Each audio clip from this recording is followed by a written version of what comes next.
Je vais enregistrer tout ça en même temps. Je préfère vous avoir en haut.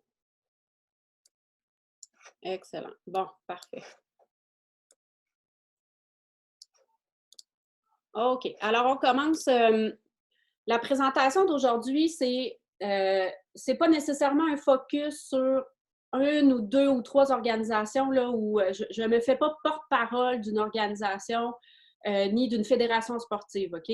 Ce que je fais avec vous aujourd'hui, c'est vraiment un résumé de comment moi je vois. Je vais tasser la conversation de groupe.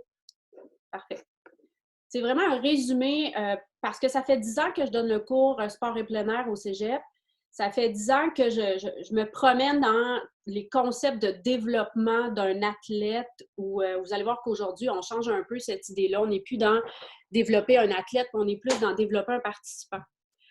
Puis, dans mes enseignements, puis dans ce que j'ai trouvé avec les dernières années, c'est beaucoup de mouvements dans le milieu du sport, beaucoup de mouvements aussi dans le milieu du loisir là, communautaire, sport récréatif, loisir récréatif, sur comment s'assurer d'avoir une nation en santé. Parce que quand on regarde au niveau politique, que ce soit au niveau national ou provincial, les gouvernements vont tout le temps vous dire « Ah, on met de l'avant des saines habitudes de vie. Ce qu'on veut, c'est avoir des politiques pour avoir une nation en santé. » Donc, l'idée derrière a d'abord été, puis je vais vous dire la première motivation, c'était d'avoir plus d'athlètes performants aux Olympiques. Okay?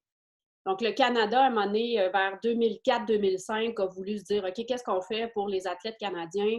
Clairement, on ne performe pas assez aux Olympiques. Fait comment on peut faire pour mettre en place des structures qui vont faire que nos athlètes vont performer davantage? » Et là est arrivé un groupe de travail qui s'est mis à réfléchir sur le développement d'un être humain dans le sport. Donc, ils ont vraiment réfléchi dès l'enfance jusqu'à l'âge adulte, donc athlète. Pourquoi ces personnes-là, finalement, arrivent à bien performer, puis où est-ce qu'on échappe les autres, finalement? Puis en fait, pourquoi il y en a qu'on échappe? Donc, j'ai nommé ma présentation « Être actif pour la vie » parce que c'est vraiment ça. Puis, je ne focus pas sur une ou deux ou trois clientèles. Vous allez voir qu'il y en a une qui est plus importante parce que c'est celle du point de départ, c'est les enfants. Mais le développement ensuite de l'athlète est arrivé. En 2006-2007, il y a eu le premier là, gros document qui était le DLTA. Ceux qui sont en milieu sportif là, pour les athlètes, vous connaissez le DLTA. C'est le développement à long terme de l'athlète. Donc, on prenait chacune des disciplines sportives, puis là, on développait quelles étaient les compétences physiques de base pour tel ou tel sport, puis comment s'assurer qu'à la fin, l'athlète soit le plus complet possible, le plus performant. Puis là, on s'est mis à voir que l'aspect psychologique est important, la nutrition, tout ça est venu vraiment faire une progression.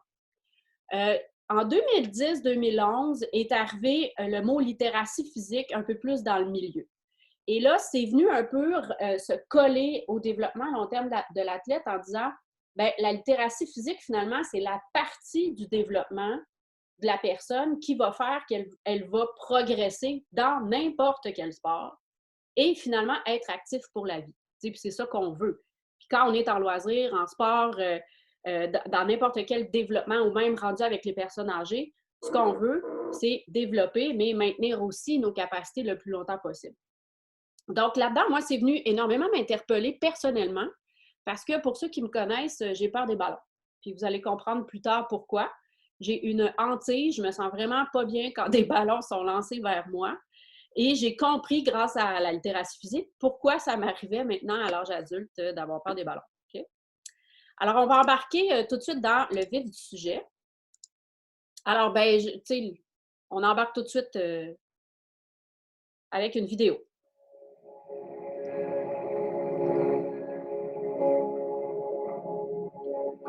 Nous ne sommes que 10% à faire assez d'exercice.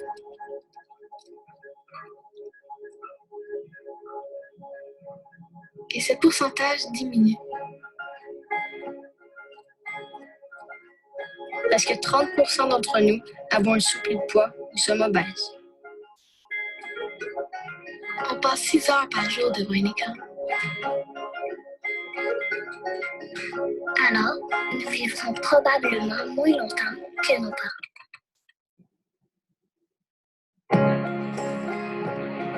Mais donnez-nous le bon départ et nous n'arrêterons jamais de faire du sport. apprenez comment à actifsdonlavie.ca.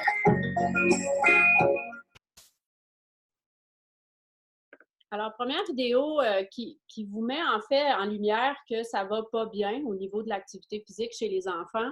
Puis vraiment, là, quand on regarde, là, lisez pas trop vite ce que je vais vous montrer après, mais quand on regarde les statistiques, on voit vraiment que la génération présentement de nos enfants vont probablement vivre moins vieux que celle de leurs parents. Okay? Puis c'est peut-être notre cas aussi, où dans nos parents baby boomers, là, vont vivre plus longtemps que nous. Pourquoi? Parce que vraiment, on fait moins d'activité physique, on bouge moins, on a un mode de vie sédentaire, on travaille plus, on regarde les statistiques, c'est vraiment ça, là, le grand problème, c'est qu'on ne bouge pas assez. Puis l'alimentation aussi, de l'autre côté, est moins naturelle. On est pris avec des aliments énormément transformés. Donc, quand on regarde vraiment statistiquement pourquoi les jeunes bougent moins, on est capable de venir déconstruire tout ça puis de se dire, bien, de mettre un certain standard.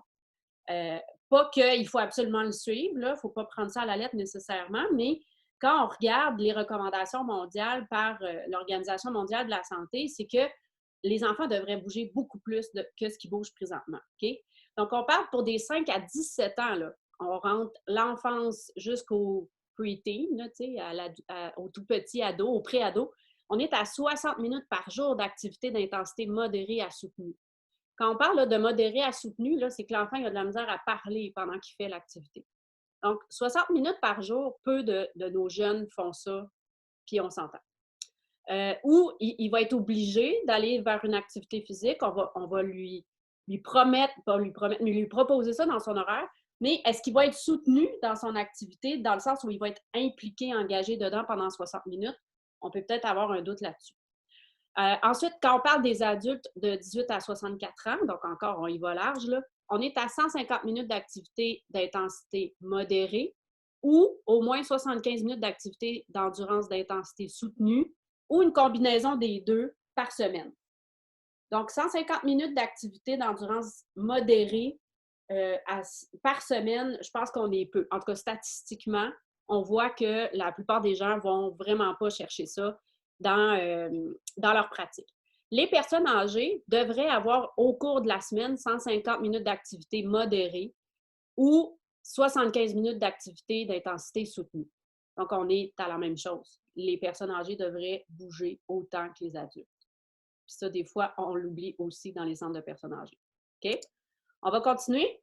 Il y a eu une étude qui a été faite par Réseau Accès Participation. Je vais vous donner des ressources à la fin là, que vous pourrez suivre, qui nous donnait à nous, le Québec, un D+, comme note officielle, sur le taux d'activité physique qu'on devrait normalement faire.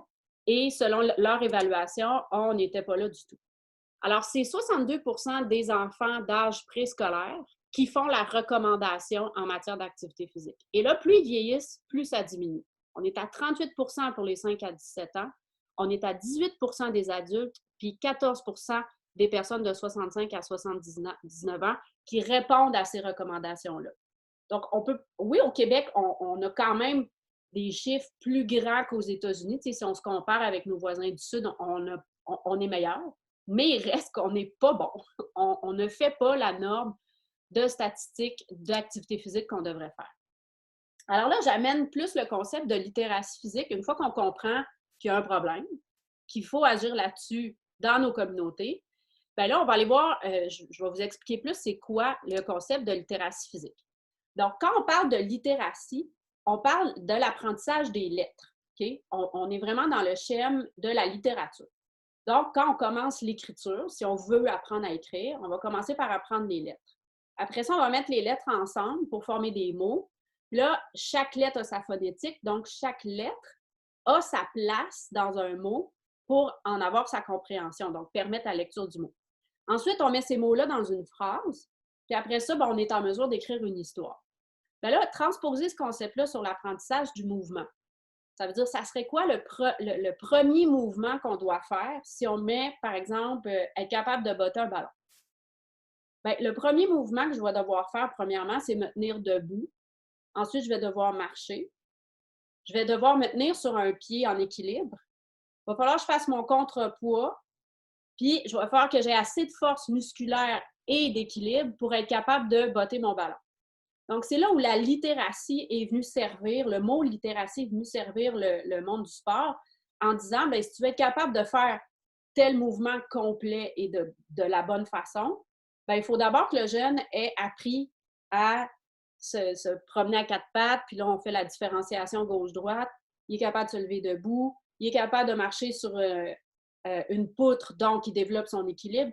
Tous ces éléments-là vont lui permettre un jour d'être capable de botter un ballon.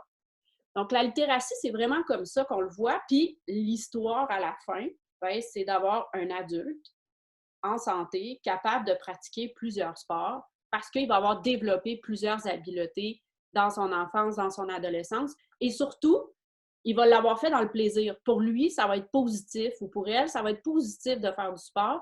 Puis ça va être quelque chose qui va être gratifiant, puis qu'on ne pourra pas enlever de notre quotidien. Tu sais, c'est ça qu'on veut. Donc, la littératie physique est arrivée comme une composante vraiment super importante, je vois où je vais dézoomer, super importante du développement d'un enfant et d'un athlète parce que, puis même, je vais vous donner des parenthèses là, de mes expériences. Des fois, on avait des gens qui se rendaient compte plus tard, une fois qu'ils sont athlètes, qui avaient vraiment des problèmes de littératie physique. Puis d'ailleurs, il y avait un étudiant à un moment donné qui me racontait qu'il y avait une fille dans son équipe de soccer élite qu'à chaque fois qu'elle bottait le ballon du pied droit, son bras droit partait. Fait que là, il disait, ah ouais, vas-y, botte le ballon, puis là, le bras droit partait. Mais ça veut dire qu'à quelque part, cette fille-là, elle s'est un peu enfargée à un moment donné dans ses étapes de développement où le contrepoids, on ne sait pas ce qui s'est passé. Elle a échappé quelque part. Donc, ça fait que pour elle, il a fallu qu'elle réapprenne, qu'elle déconstruise son mouvement pour vraiment arriver à faire ses contrepoids puis revenir à la base pour ensuite être plus efficace dans ses mouvements.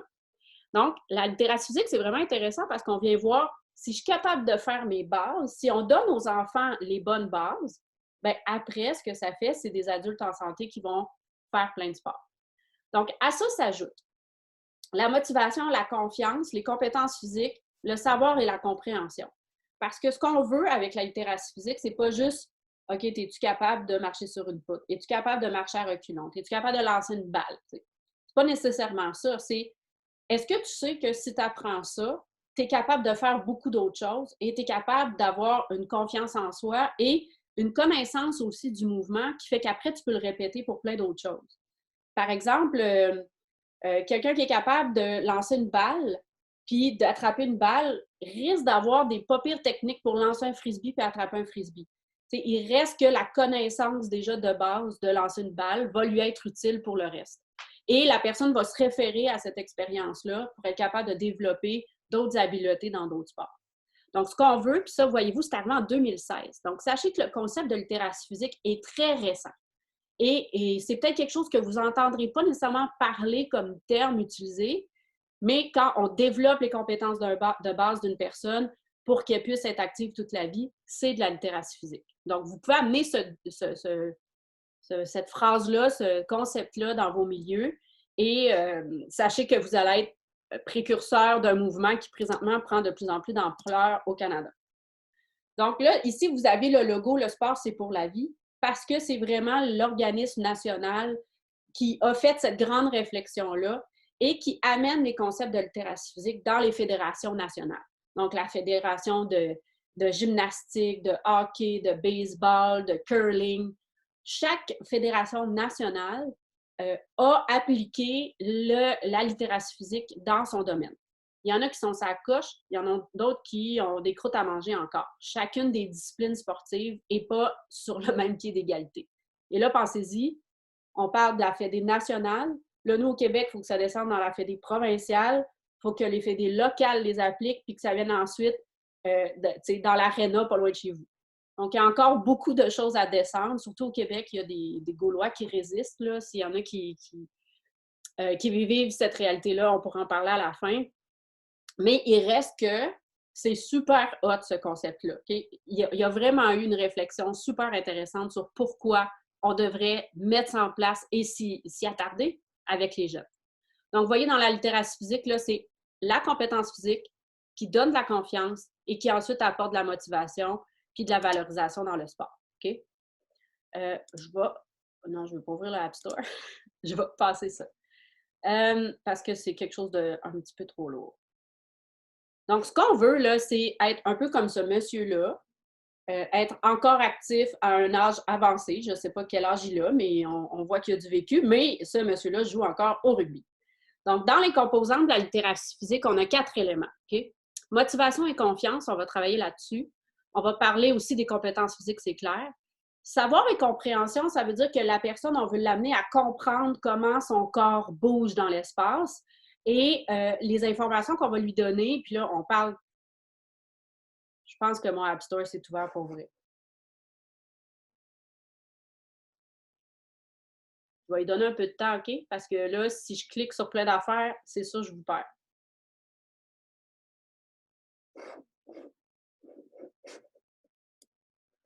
Tout doux, tout doux. À part de ça, ça va? À date, là, je vais vite, hein, mais à date, est-ce que vous entendez des choses qui vous intéressent? Est-ce que ça vous interpelle?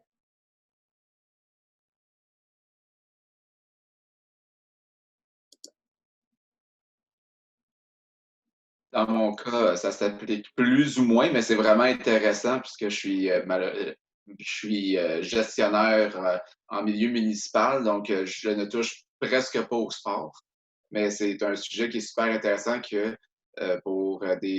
même dans la vie de tous les jours, quand on va venir pour entraîner nos enfants ou les enfants de notre quartier dans n'importe quel sport, mais on peut mieux décortiquer nos mouvements ou mieux décortiquer nos exercices pour mieux les faire comprendre et mieux les comprendre peut-être nous autres mêmes. Effectivement. Puis si tu es gestionnaire en milieu justement communautaire, là, tu vas voir tantôt, il y a des choses que tu peux faire dans ton milieu pour t'assurer que cette connaissance-là est présente quelque part. T'sais. Fait que c'est vraiment, vraiment, vraiment important que tu restes, OK? Alors. Marianne, si je peux compléter, tu sais, tout à l'heure, tu parlais de la jeune fille qui kick un ballon puis qui lève le bras. Ouais. Ça fait partie de la simulation des réflexes archaïques chez les bébés. Moi, je suis en périnatalité, tu sais, dans mon autre vie.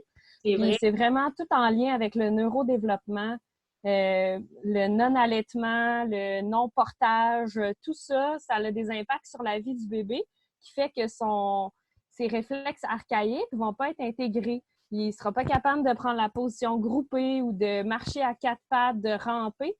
Fait que, ça va au-delà de juste apprendre à marcher. Il y a plein de choses qui se passent dans le in utero, puis dans la naissance, puis dans le 4e trimestre, là, qui fait que l'enfant, il va y manquer des choses qui ne seront pas intégrées. Donc, même, on va le voir à l'âge adulte, ils ne seront pas capables de genre se taper sur la tête puis frotter leur bedon, là, genre. Là.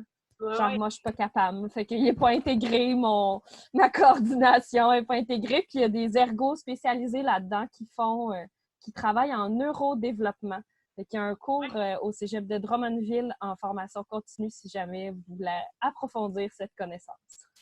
Merci, c'est super intéressant ce que tu dis. La fille qui avait fait justement le bras qui lève dans les airs, là, avec l'ergothérapeute, ce qu'elle avait fait, c'est qu'elle avait fait marcher à 4 pattes pour s'assurer que sa main gauche avance, son genou droit avance en même temps que sa main gauche. Puis elle était là, c'est ridicule, elle m'a fait marcher à 4 pattes. Oui, mais ça fait quelque part, ça ne s'est pas dissocié pour toi. Tu as probablement tout le temps le réflexe de lever ton bras en même temps que ton pied droit. Fait qu'effectivement. C'est le docteur Padovan qui vient d'Amérique du Sud, qui a développé toute la technique avec des chansons, de la rythmie, puis marcher à 4 pattes, stimuler les réflexes archaïques. Fait que vous pourrez aller lire là-dessus sur la technique Padovan. Puis en tout cas, ici, on a quelques ergots au Québec qui travaillent, entre autres, la clinique à pas de vent, qui travaille avec la stimulation précise là, de ces réflexes non intégrés, là, puis le neurodéveloppement. Parfait. Merci. S'il y en a qui sont intéressés, on pourra peut-être donner ton contact aussi après. Super. Fait que là, on est revenu. Là, vous avez vu, tout est correct finalement. Fait que si je continue, je vois qu'il n'y a pas d'autres personnes là, qui voulaient réagir suite à ma petite question de pause. Là. Il y a Frédéric Côté qui dit vous êtes en train de me convaincre que c'est vraiment important, j'étais encore à convaincre. Ben merci Frédéric, reste avec nous jusqu'à la fin. OK? Après ça, donc quand on parle des composantes, j'étais rendue à parler de l'engagement dans l'activité physique pour la vie. Parce qu'on se rend compte qu'une personne qui est adulte ou personne âgée même, à qui on dit, ben tu devrais peut-être faire du sport, c'est bon pour la santé mentale, c'est bon pour la santé cardiovasculaire. Puis si cette personne-là a jamais vécu quelque chose de positif face au sport, face à l'activité physique dans sa vie, ben ça ne sera pas à changer rendu à l'âge adulte. En fait, ça va être beaucoup plus difficile à convaincre la personne de dire, oui, tu vas voir, tu vas te sentir bien après. Donc, tout ce qui a été vécu dans l'enfance puis dans l'adolescence sur le lien avec le sport, puis là, je fais peut-être une parenthèse, comment la compétition aussi est arrivée parfois trop jeune dans des milieux sportifs et encore trop jeune, bien, ça fait qu'on a mis de la pression sur des enfants, puis on a mis de la pression sur des ados qui, finalement, c'était pas nécessaire. Vous allez voir tantôt, c'est vraiment pas nécessaire. Ce qu'on veut, c'est vraiment que tout ça soit dans le plaisir, soit dans le jeu, soit avec le sourire, en coopération, moins qu'en compétition, pour que l'expérience de base vécue par une personne soit positive. Et ça va rester toute la vie. Donc, c'est très, très intéressant de voir cette façon-là de comprendre le mouvement, puis de se dire, bien, ce qu'on place au début, c'est ça qui fait qu'une personne, je ne sais pas il y a quel âge lui, là, mais je donne à peu près 75-76 ans, bien, il joue encore au rugby. T'sais. Sinon, bien, les gens sont beaucoup moins actifs. Ne pas aller sur le App Store, Marianne. Alors voilà, on continue, j'ai une autre vidéo pour vous.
Je vous en mets une autre, OK?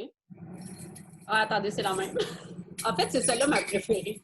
C'est la fille qui ne ramasse pas ses clés.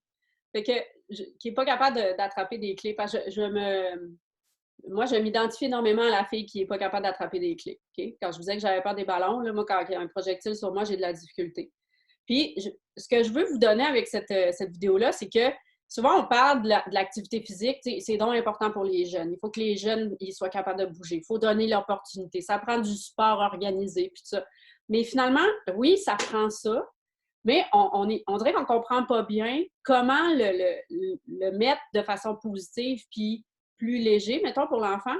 Puis on ne comprend pas que tout ça, ça va avoir des répercussions sur l'adulte. Tu sais, le gars, on peut quand même le féliciter, il a quasiment fait un split, là. Mais il reste qu'il avait ses 2 breuvages dans les mains, puis il n'a pas été capable de tasser le ballon avec son pied, il a roulé dessus, puis il est tombé. On a tous eu nos 2 sacs à épicerie dans nos bras, pas capable de faire un squat qui a du bon sens pour aller débarrer la porte. C'est des affaires un peu cocasses qui nous montrent, mais il reste que ça sert toute la vie pour vrai.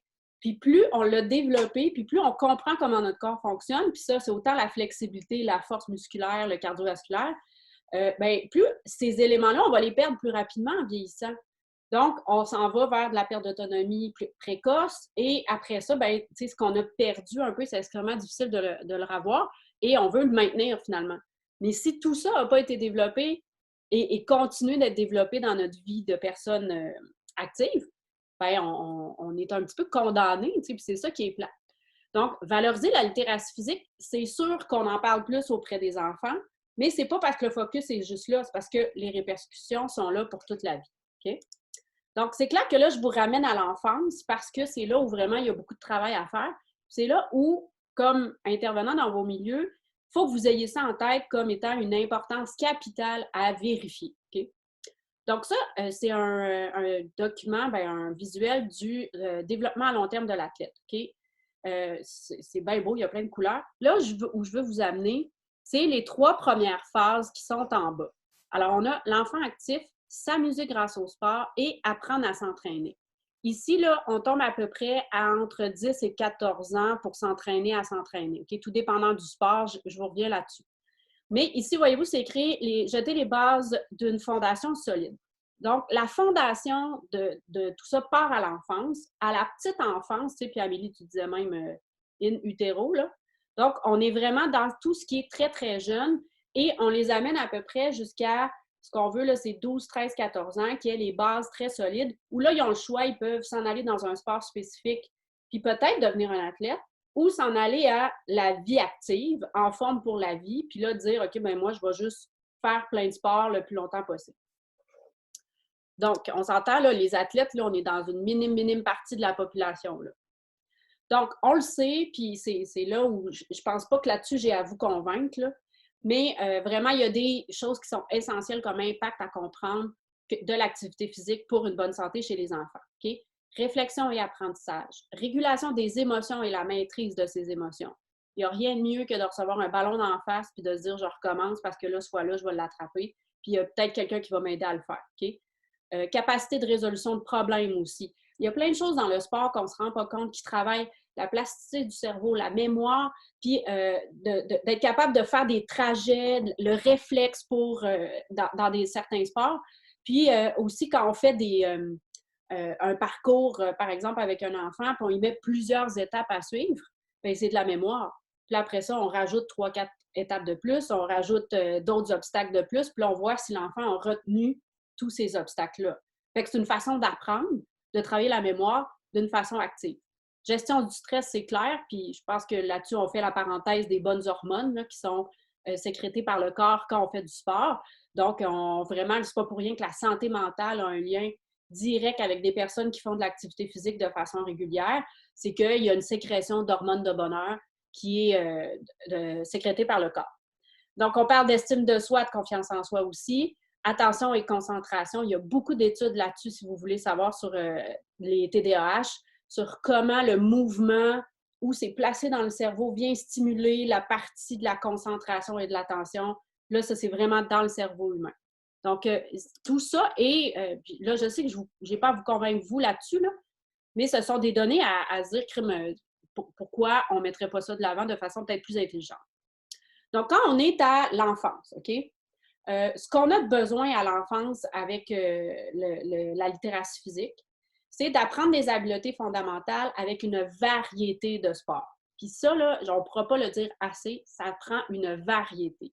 Le TQ à 4 ans, qui est bon au hockey, on y fait faire du baseball pareil, on le fait jouer au soccer, on y fait faire de la gymnastique, on l'envoie sur une piste d'athlétisme, puis on y fait faire du plongeon, OK? C'est pas parce qu'il est bon en hockey à 4 ans qu'il faut qu'il soit Maurice Richard. En fait, là, c'est vraiment le stéréotype que je vous donne, là. Mais ça ne sert à rien de dire tu vas jouer au sport, mon garçon, parce que là, tu es bon à 4 ans. En fait, ça va juste être mauvais pour lui, puis je vais vous montrer les conséquences négatives tantôt. Donc, variété, variété, variété. Ensuite, on veut qu'il développe sa force avec des exercices qui utilisent le poids corporel seulement. Okay? On n'amène pas de poids, de vrai poids, là.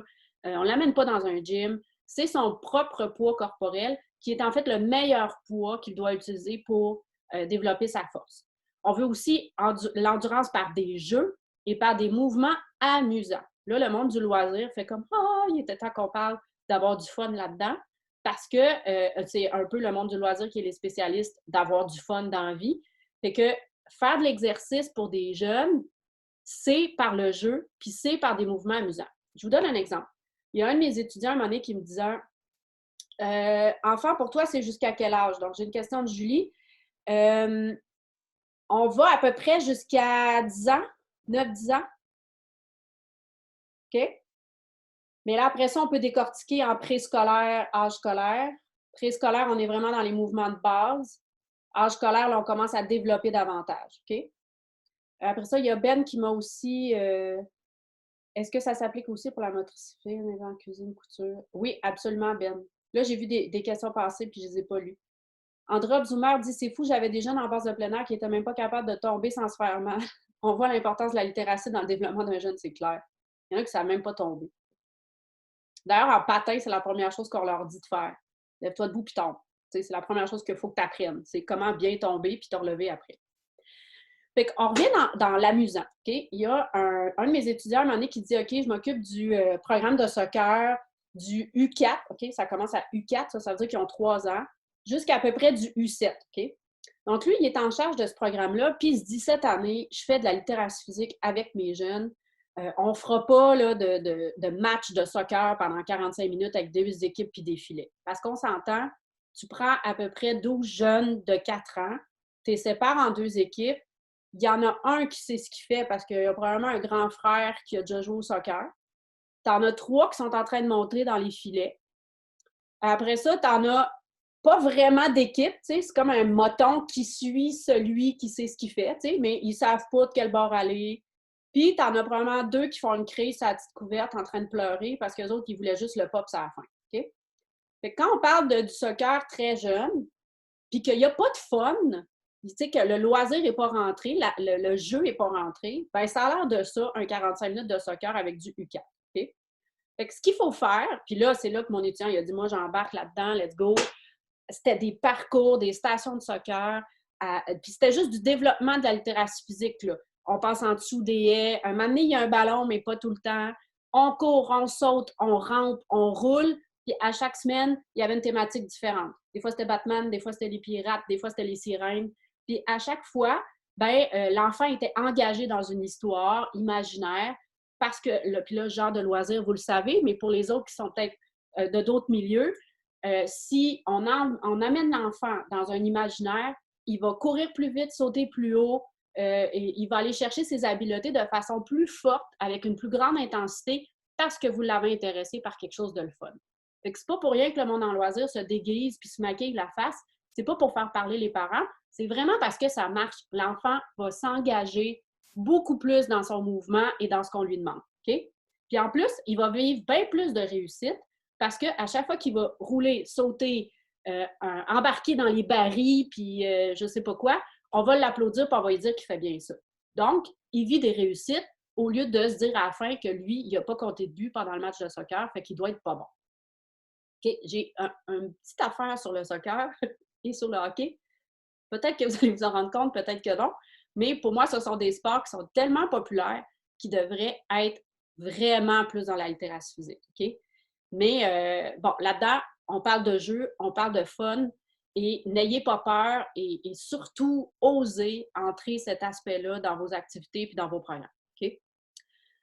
Donc, on veut développer la flexibilité aussi par des variétés d'activités, la possibilité de jouer à divers sports et de vivre diverses expériences. Donc, tout ce qu'on veut à l'âge pour les enfants, c'est qu'ils essayent plein d'affaires et aussi qu'ils l'essayent par eux-mêmes. Donc, que ce soit par une activité qui est plus organisée, ça va, on est content, mais c'est aussi va au parc, puis essaye de glisser ou de monter par la glissade, puis si tu te fais mal, c'est vraiment pas grave. Parce qu'on veut vivre diverses expériences, qu'elles soient positives ou non. L'enfant puis là, je vous donne une anecdote de mon côté.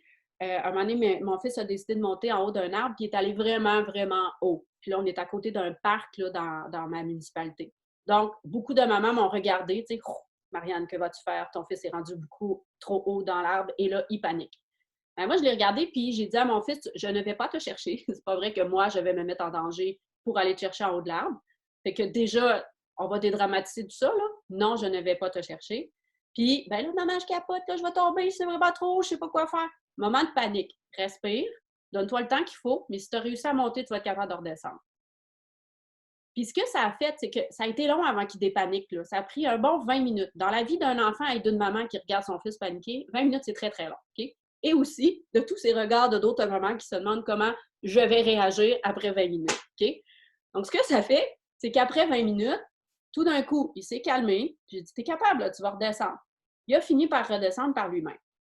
Ce qu'il a appris dans tout ça, c'est pas maman va venir toujours à ma rescousse, puis maman va toujours être là pour moi, puis non, là, ce qu'il a appris, c'est de la confiance en lui. Respire, calme-toi, donc gestion des émotions, puis après ça, mais tu vas être capable de redescendre.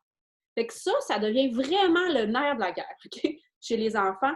Oui, c'est bon d'avoir le sport organisé, mais c'est aussi encore plus important le jeu libre et le jeu risqué. On va en parler un petit peu plus loin. Okay? Anaïs qui réagit, je vous lis ça. Je forme les moniteurs de natation et je les fais inclure des thématiques dans leur cours de natation afin de favoriser la compréhension. Un enfant qui s'amuse va se rappeler plus facilement de la notion que si c'est juste théorique et pratique. Effectivement. Puis bravo de faire ça, Anaïs, parce que un mouvement, l'apprentissage d'un mouvement, ça reste que c'est quelque chose de technique. Puis, il y a des experts là-dedans. Les gens de chacune des disciplines sportives sont experts dans leur propre mouvement. Mais effectivement, si on dit t'es un poisson, une sirène, un requin, là, je suis vraiment stéréotypée dans le monde de la natation, là. Mais l'enfant va beaucoup mieux comprendre parce que c'est imagé, parce qu'on est dans une histoire puis dans quelque chose qui est compréhensible pour lui. Effectivement. Donc, tout ça dans un mode basé sur le plaisir. Okay? Vraiment, dans l'enfance, là, on ne fait pas de compétition. Okay? Puis si c'est de la compétition, là j'en vois avec le patinage artistique, ma fille en fait, elle ne fait pas de la compétition contre les autres petites filles. Elle se fait elle-même, selon sa fiche de route, une compétition selon ce qu'elle avait acquis la dernière fois. Fait que je trouve ça vraiment intéressant parce qu'on n'est pas dans « vous êtes 10 petites filles et puis on va regarder c'est qui la meilleure ». T'sais. Il y en a pour qui ça fonctionne bien. T'sais. Puis là-dessus, je ne suis pas contre la compétition parce que quand la compétition est saine, elle est positive. À un âge adéquat, ce n'est qu'un moteur de performance pour des jeunes qui sont là-dedans. Même moi, j'ai été athlète, puis à un moment donné où puis même encore aujourd'hui, je veux gagner. Okay? Ça fait partie de moi. J'ai un aspect de compétition en moi. J'aime ça, vivre la compétition. Mais pourquoi? Parce que probablement, il y a une partie de ma personnalité qui est là-dedans. Puis, j'ai vécu aussi beaucoup de succès dans les compétitions, ce qui fait que pour moi, c'est positif. Mais il y en a pour qui la compétition, là, si ça commence à trembler, à plus vouloir y aller, à pleurer, puis à pas vraiment comprendre pourquoi la compétition existe, mais c'est peut-être un jeune vers qui on va dire, tu sais quoi? Peut-être qu'il y a un autre mode pour toi qui fait que tu vas pouvoir continuer ton sport puis continuer aussi d'avancer dans ton sport. Et ça, c'est quelque chose qui manque dans les milieux de loisirs et sportifs. C'est que si on ne va pas dans le chemin de la performance et de la compétition à un certain âge, on est un peu laissé pour compte. Puis là, on tombe dans du récréatif, puis on ne sait plus trop ce qui se passe. Okay? Donc ça, c'est peut-être à réfléchir dans vos milieux. OK, je continue. Hey, j'ai dit beaucoup d'affaires là-dessus. Là. J'avais bien des choses à vous dire. Donc, les habiletés motrices fondamentales, OK? Il y en a qui vont développer d'autres libellés que celui-là. Moi, j'ai pris celui que je trouvais qui était le plus facile à comprendre. Donc, ce qu'on veut chez les enfants, c'est qu'ils soient capables de contrôler leur corps en mouvement. On veut des habiletés locomotrices, donc marcher, courir, gambader, name it, là. Habileté de manipulation, donc on commence à manipuler. Agilité, équilibre, coordination et vitesse. Okay? Donc, c'est ce qu'on commence. Là, vous voyez là, qu'à l'âge de l'enfant, c'est pas le temps de dire, toi, t'es défenseur. Fait que ton rôle dans le groupe et l'équipe, c'est de faire de la défensive. Il ne comprendra pas. À cet âge-là, ça ne lit pas un jeu, un jeune. Okay? Donc, ça sert comme à rien. Ben, il y en a qui vont le catcher, là. Il y en a qui ont peut-être c'est exceptionnel, OK? Il faut se le dire. Donc, ça, c'est pour la partie de l'enfance. Donc, si on y va plus dans la petite enfance, on va reculer un peu, là, ce qu'on veut plus spécifiquement. Là, la petite enfance, c'est avant que ça rentre à l'école, OK? Julie, fait que c'est 5 ans et moins. On veut qu'il soit capable de s'asseoir, de ramper, de se tenir debout, de marcher, atteindre et saisir des objets, frapper, envoyer, lancer de base, coup de pied de base. Puis, on le sait, le lancer de base, là, il s'en va par en bas. Là. Un enfant lancé de base, c'est ça. On n'est pas pantoute à derrière l'oreille puis aller vers l'avant. On est vraiment dans le pitch à terre. Coup de pied de base. Ensuite, courir, sauter, sauter à un pied. Un enfant d'âge préscolaire est capable de sauter à pieds joints et de sauter sur un pied. Se contorsionner, donc ça, là, c'est de la chamaille. Okay? Souvent, là, on empêche aux enfants de se chamailler. En fait, j'encourage toutes les mamans et les papas à se chamailler une fois avec leurs enfants. C'est vraiment le fun. Okay? On reçoit tout un coup de pied d'en face à un moment donné. C'est juste drôle.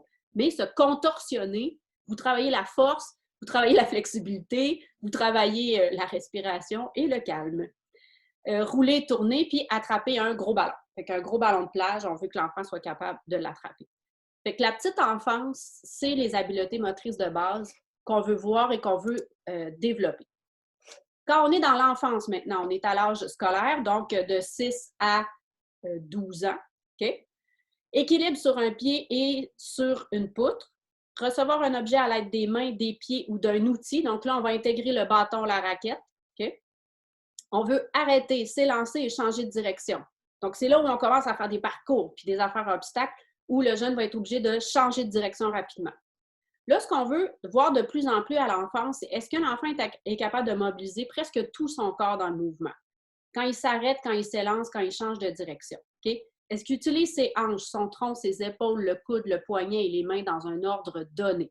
Donc, c'est là où on peut commencer à observer chez des jeunes du manque d'équilibre, de coordination, de distanciation, on va dire œil-main et œil-pied. Ça veut dire que je vois le ballon au loin, je suis capable de courir, de faire assez de pas nécessaires pour arriver à botter le ballon à un moment qui est efficace. Okay?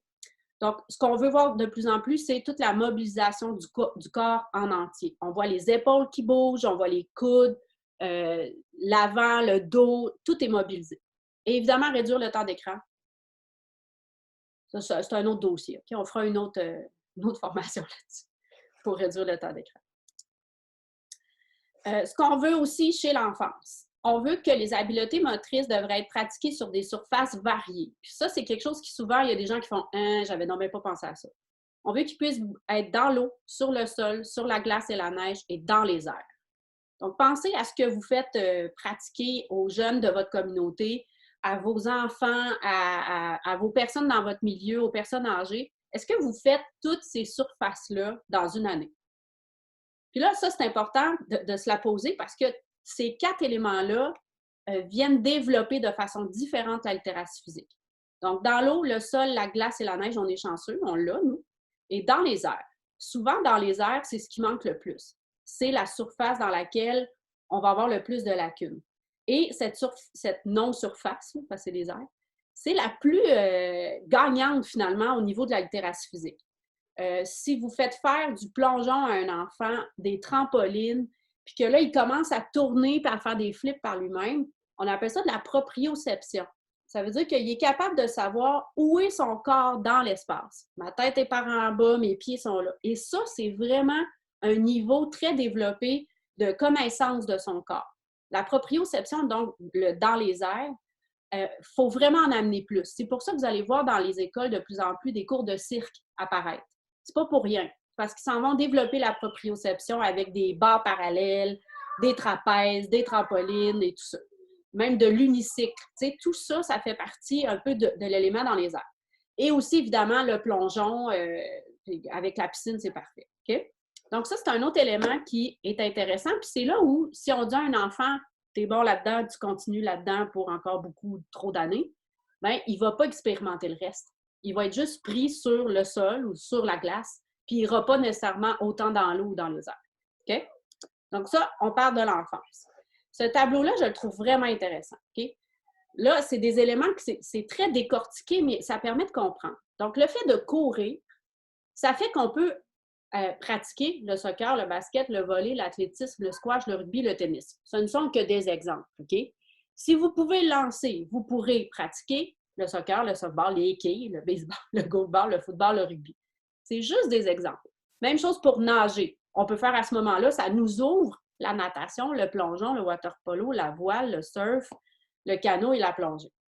Donc, le fait de développer ça à un jeune âge, de juste l'expérimenter, d'aller le faire, bien, ça ouvre à cette personne-là plein d'autres possibilités parce que cette personne-là se sent confiante, connaît son corps dans telle ou telle surface, puis est capable à ce moment-là d'aller expérimenter autre chose. Donc, c'est le « si vous pouvez, vous pourrez ». À l'adolescence maintenant. Donc, ce qu'on veut à l'adolescence, n'oubliez pas, c'est qu'il doit être avec ses amis. Hein? C'est essentiel, ça, le monde de loisirs, vous le savez. Les ados doivent être avec leur gang, c'est la chose la plus importante. Donc, vous n'engagez pas nécessairement les parents. Fait que là, on est vraiment... Puis, il y en a qui ne triperont pas sur l'individuel non plus. Puis, en fait, si on regarde du côté des filles, le fait d'être avec ses amis est essentiel. D'ailleurs, là, il y a l'inclusion toute la théorie là, du sport inclusif fait énormément de recherches présentement sur pourquoi les filles décrochent dans les sports. C'est une autre formation que je pourrais vous donner sur l'inclusion, mais là, on est très, très préoccupé par le fait qu'à 13 ans, c'est vraiment l'âge, les filles passent de 62 % de pratique physique à genre 28. C'est une catastrophe. Okay? Ça veut dire que notre milieu sportif ne répond pas aux spécificités des jeunes filles aujourd'hui. Okay? Mais c'est une autre formation que je pourrais vous donner. On veut que l'ado se concentre sur 3 ou 4 sports qu'il aime le plus. C'est même beaucoup 3 ou 4 sports. Rendu ado, là, l'ado pourrait dire hey, moi, tu sais quoi, j'ai trippé sur l'athlétisme quand j'en ai fait quand j'étais TQ, ou j'ai trippé sur le plongeon, ma mère m'amenait des fois à plonger, puis tout. Bien, parfait, on t'inscrit dans un club de plongeon. Pas avant l'adolescence. C'est pas avant l'adolescence qu'on se dit, mon Dieu, j'ai un prodige de la natation. Okay? C'est pas avant ça. C'est rendu à l'adolescence, c'est lui qui va faire ce choix-là parce qu'il va avoir choisi un sport qu'il aime le plus. Bon, c'est dit. Capacité accrue de voir ce qui se passe autour de lui. L'ado, là, c'est le temps d'y faire lire le jeu, de voir qu'est-ce qui se passe autour de lui, de comprendre sa position par rapport au reste. Donc là, les sports d'équipe deviennent vraiment intéressants à l'adolescence. Capacité de se concentrer sur les actions à prendre. Donc, on va anticiper le jeu rendu à l'adolescence. On va le lire. Donc, on est capable de prévenir et de réagir. Donc, ça, c'est pour l'ado. Ensuite, l'adulte. Alors, l'adulte, là, il prend ses responsabilités. Tu sais, c'est le piège de la vie adulte. On est responsable. Okay? Donc, c'est là où c'est un piège, mais on n'a pas le choix. Prendre la responsabilité de faire de l'activité physique. Si l'enfance, ça a été positif, ça a été varié, c'était dans le jeu, c'était le fun. Si à l'adolescence, on s'est regroupé entre amis, on a continué notre activité physique, puis on a fait peut-être de la compétition rendue là parce que ça nous tentait, on avait choisi un sport. Mais là, rendu à l'âge adulte, là, peut-être qu'on va continuer comme athlète, okay, c'est possible, mais on s'entend, il y a très peu de gens. Mais là, cette responsabilité-là de l'activité physique, elle va être ancrée chez la personne adulte. On va maintenir notre santé cardiovasculaire. On va essayer aussi de maintenir ou améliorer notre force, notre équilibre, notre coordination et la flexibilité. On va découvrir des nouveaux sports. Mais là, ça, il faut avoir eu les bases avant pour découvrir des nouveaux sports. Parce que si vous ne l'avez pas fait, vous allez être pris dans vos sports que vous avez comme beaucoup trop pratiqué quand vous étiez jeune. Et là, il y a une fermeture qui se fait de plein d'autres sports et ça, c'est extrêmement dommage. Okay?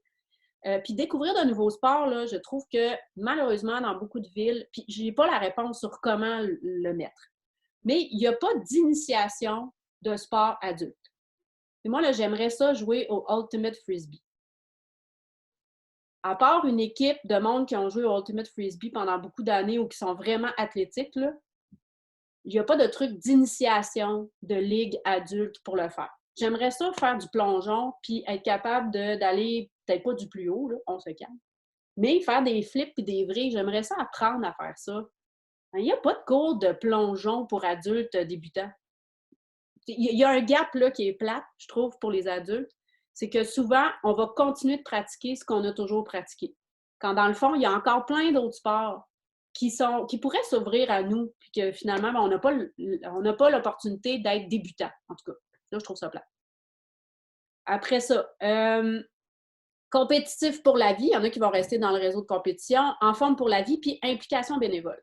Là, c'est soit que je parle à l'adulte qui a été beaucoup, beaucoup en sport, puis que là, vous vous demandez comment vous impliquer, ou je parle aux gestionnaires de programmes sportifs, aller chercher des bénévoles adultes qui ont été dans le sport, puis qui ont toujours été présents pour soit leurs enfants, eux-mêmes ont été des sportifs, ça va être vos meilleurs bénévoles. OK?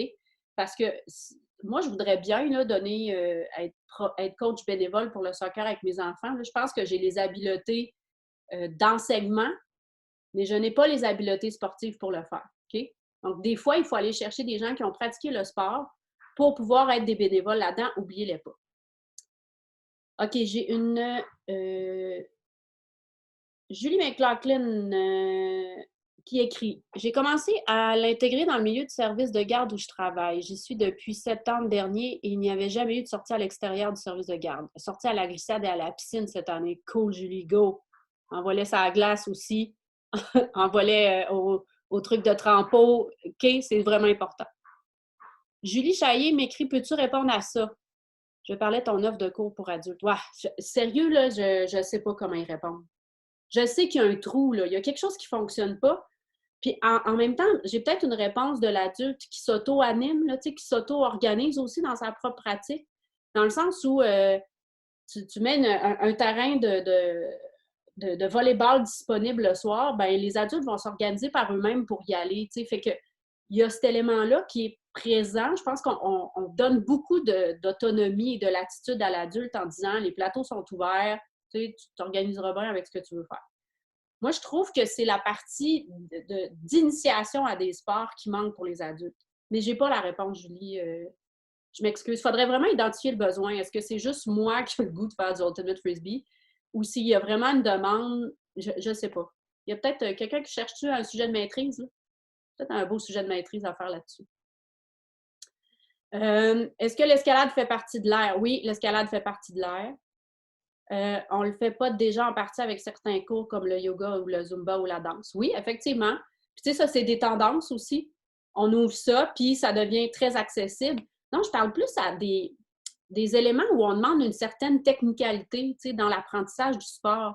Puis sérieux, là, tu vas extrêmement chercher les femmes, là. On s'entend avec du yoga, du zumba, puis de la danse. Les gars, y aurait-tu le goût, eux autres, de faire des cours d'initiation de quelque chose? Peut-être, mais c'est là où j'ai pas de données pour vous, là, malheureusement.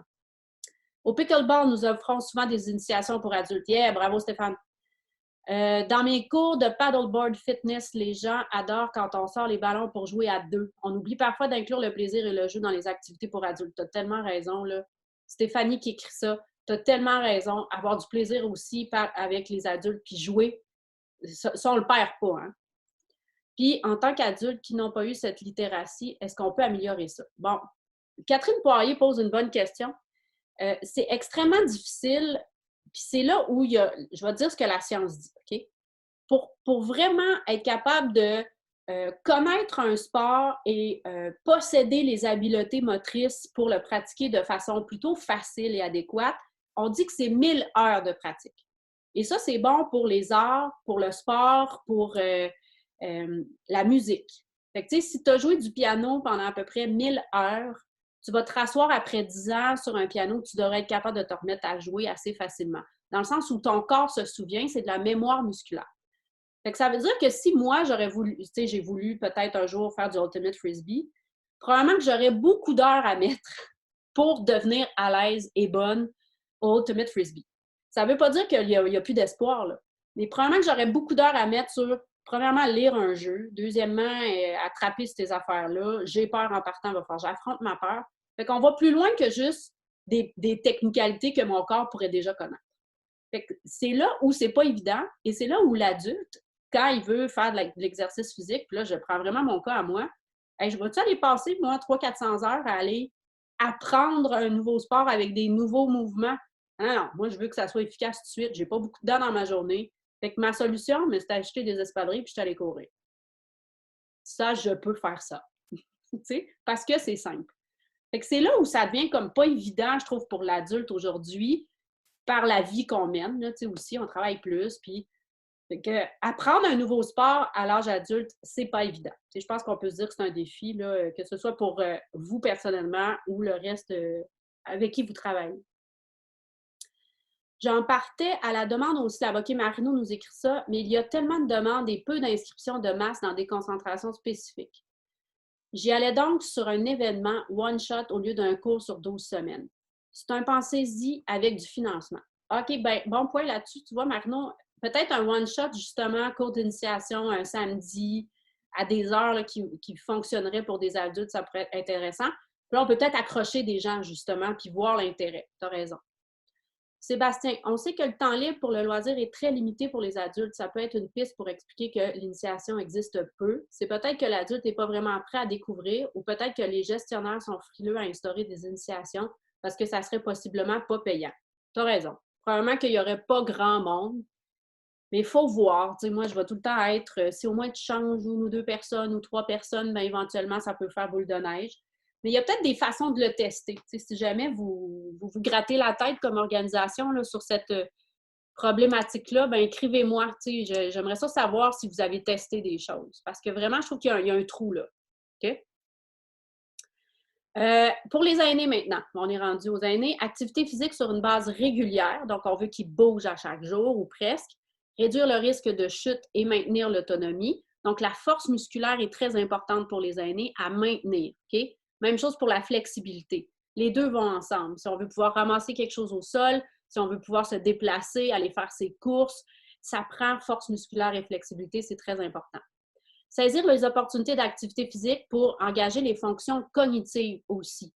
Donc, par le mouvement, on va aller travailler la mémoire, on va faire des séquences, Puis aussi, on peut parler d'actualité, avoir des discussions, parce que le fait de bouger dans le cerveau active automatiquement la zone de l'attention. Donc, parce qu'une personne bouge, va probablement être capable d'avoir une conversation un peu plus soutenue, aller plus loin dans sa discussion. Donc, ça, c'est bon pour les fonctions cognitives. Inclure des éléments sensoriels dans les activités, très important. Donc, on va voir ça là, dans les centres pour personnes âgées, des salles de Snozelen, des massages souvent pour garder la conscience du corps, puis toute l'activité nerveuse de la personne âgée encore en action. Okay? Puis aussi permettre le choix dans les activités. Ça aussi, c'est très important dans les centres. On va essayer d'avoir le plus de choix possible pour garder les variétés encore présentes et la diversité. On a des réactions, là, je pense, suite à l'adulte. À Drummondville, la formule événement initiation a été hyper populaire. Gros succès, je crois que ça fait évoluer l'offre depuis. Excellent. Puis peut-être que aussi la formule événement d'initiation peut être sur des tendances. Là, la nouvelle affaire qui arrive, venez l'essayer, là, c'est attirant, on veut le tester, on veut voir si on aime ça. Est-ce que la crise actuelle fera réfléchir l'adulte sur ses priorités et fera en sorte que l'adulte se donnera plus de temps libre? Ouais, ça serait le fun, Sébastien, il dit ça serait le fun. Oui, la crise actuelle, je pense, fait une grande réflexion sur nos possibilités de bouger au quotidien. Nos freins, nos propres freins qu'on se donnait. La pression aussi qu'on se donnait de bouger d'une certaine façon, d'une certaine manière. Là, étant à la maison, ça vient tout revisiter pourquoi on bouge et de quelle façon, puis qu'est-ce qu'on a disponible. Il y a ça aussi. La piste de l'événement est intéressante. Lors des Jeux de la rue, il y a toujours un sport en démo. Très cool. Fait que le sport en démo, il faut aussi que les gens peut-être le testent puis laisser du temps dans ta programmation, André, pour le faire. Très cool. OK, on continue. Donc, les personnes qui sont concernées par la littératie physique. Tu sais, Maxime, tu dis, je ne sais pas si vraiment je suis concernée par la littératie physique. Bien, par tout le monde qui travaille dans un milieu de loisirs, un centre de personnes âgées, dans le milieu sportif, name it, là. Vous êtes concerné par le développement de la littératie physique. Donc, on parle, c'est les animateurs, les professionnels en loisirs, les éducateurs, les concepteurs de programmes, les parents, les entraîneurs, les intervenants du milieu du sport et de l'activité physique, les professeurs. Okay, tout ça, là, puis là, c'est surtout eux, mais tout le monde qui est concerné par la littératie physique, c'est tout le monde qui, à quelque part, côtoie un être humain dont il veut du bien. Okay? Fait que ça aussi, il faut continuer de se le rappeler. Alors, je vais me faire un dézoom parce que je ne vois pas bien. OK. Alors, ce qu'on veut, pour les animateurs, les professionnels en loisirs et les éducateurs, on veut surtout mettre l'accent sur les programmes multisports plutôt que de mettre l'accent sur une seule activité. Et ça, ce n'est pas évident. On se rappellera tous de Baseball Québec et de Hockey Québec qui ont eu une guerre là, dans les médias un moment donné où Baseball Québec avait ses derniers tournois de l'été et là, Hockey Québec faisait ses camps de sélection. Là, Hockey Québec avait dit à ses jeunes, si tu ne viens pas au camp de sélection, tu ne peux pas faire l'équipe. Fait qu'il y a des équipes de baseball qui ont déclaré forfait à la fin de l'été parce qu'il manquait de joueurs. Ça, c'est une catastrophe là, pour des jeunes. Okay? Premièrement, les jeunes, ils s'en foutent okay? de cette espèce de guéguerre-là. Puis, ben, ils se font mettre tellement de pression de la part d'une fédération sportive de faut absolument que tu sois au camp d'entraînement, sinon tu ne fais pas l'équipe. Ben, finalement, la décision d'adulte prend le dessus. Puis le jeune, lui, tout ce qu'il veut, c'est finir sa game de baseball puis commencer son hockey 2-3 semaines plus tard. À quelque part, ça prendrait peut-être un petit break entre les deux. Okay? On va se le dire. Donc, mettre l'accent sur les programmes multisports plutôt que de mettre l'accent sur une seule activité, il faut juste comprendre là, que le jeune, là, lui, c'est vraiment pas quelque chose d'important pour lui, là, les saisons, puis les tournois. Puis oui, il y a une compétition là-dedans, il y a de la camaraderie, tout ça, il ne faut pas le mettre de côté. Mais il reste que s'il veut jouer à plusieurs sports, le jeune, là, on devrait lui dire que c'est correct. Moi, j'ai fait du patinage artistique pendant plusieurs années. C'était mon sport d'athlète. Puis, on m'a empêché de faire du rugby parce qu'on avait peur que je me blesse. Ben, c'est dommage. Peut-être que j'aurais moins peur des ballons aujourd'hui si on m'avait laissé jouer au rugby pendant que j'avais quand même des entraînements en patin. Mais on m'a dit, ben non, j'ai besoin de toi dans l'équipe, fait qu'il faudrait vraiment pas que tu te fasses mal. Bon, le rugby, probablement que je me serais fait mal d'une certaine façon. Mais j'aurais gagné une confiance en moi qui, aujourd'hui, je n'ai pas. Okay? Audrey Jacques qui écrit « Je coachais des adultes débutants en volleyball de plage et c'était très populaire. J'ai des amis qui coachent aussi des adultes en plongeon, en nage synchro. D'un autre côté, par mon expérience, j'ai essayé de trouver un club pour le hockey. et je n'ai rien trouvé. Dommage, mais c'est propre à chaque sport. Tu as raison, chaque sport a une espèce d'ouverture, que ce soit en littératie physique, on parle même de ça, jusqu'à l'initiation, l'événement spontané. Peut-être qu'il y a des fédés qui aiment moins ça parce que ça fait des rentrées d'argent qui sont un peu incertaines. Tandis que si je mets ma saison de hockey au complet de septembre jusqu'à juin, puis que là, le jeune s'inscrit, ben, j'ai ce revenu-là assuré dans ma fédé pendant toute l'année. Je pense qu'il y a ce côté-là aussi. Les 3 fédérations se parlent maintenant avec le COVID. Tant mieux. Le COVID aura donné des canaux de communication entre les fédérations sportives. On aime ça. Finalement, ils vont peut-être être capables de se parler. Dans les concepteurs de programmes maintenant, ceux qui sont vraiment là, dans la vision plus macro là, de vos municipalités ou de votre fédé, faut que vos programmes soient conçus de façon à offrir aux enfants une vaste gamme de jeux et d'activités. Donc, on ne les met pas dans la compétition trop jeune. Le développement de leurs habiletés doit passer par le jeu et par des activités. Il faut vraiment voir ça comme il apprend en s'amusant. Les bases vont être là. Il ne faut pas avoir peur de peut-être mettre de côté des bases plus techniques parce que nous, comme adultes, on trouve ça donc important. Non, c'est pas ça qui est important quand il est jeune. C'est qu'il faut qu'il y ait du fun. C'est juste ça qui est important. Parents et entraîneurs. Prévoir du temps pour faire de l'activité physique quotidiennement. Bon, ça, c'est soit le modèle. Là, valoriser le jeu libre et encourager et supporter les enfants qui ont des difficultés. Pour les parents aussi, je mets une autre piste plus tard là, parce que les parents vont souvent être une pression négative très forte sur des organisations. On va le dire comme ça. Donc, ils sont difficiles à gérer parfois.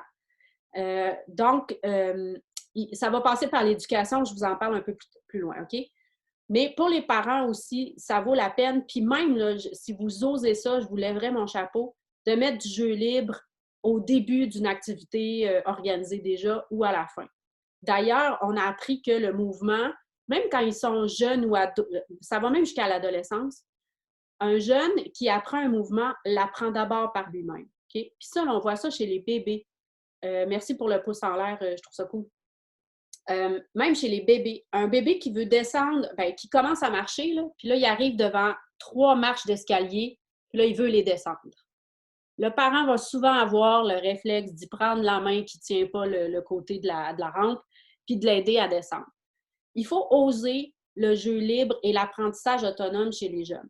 Pourquoi? Parce que c'est lui qui va l'apprendre par lui-même. Et même, on le dit, un mouvement ne s'apprend pas, c'est par l'expérience qu'on finit par le développer.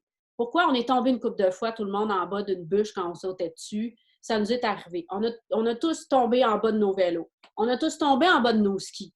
T'sais, à un moment donné, il faut que tu l'apprennes, là. Puis que c'est là où tu prends conscience de ton corps. Tu ne peux pas dire à un enfant, prends conscience de ton corps, mon grand. Ça ne se fait pas. Il faut qu'il l'apprenne par lui-même. Et c'est comme ça que le mouvement se montre. Donc, c'est là où c'est le jeu libre et il faut le valoriser parce que c'est bon aussi pour contrer l'ennui. C'est là que la créativité apparaît, mais ça serait une autre formation. Ensuite, les intervenants du milieu du sport et de l'activité physique.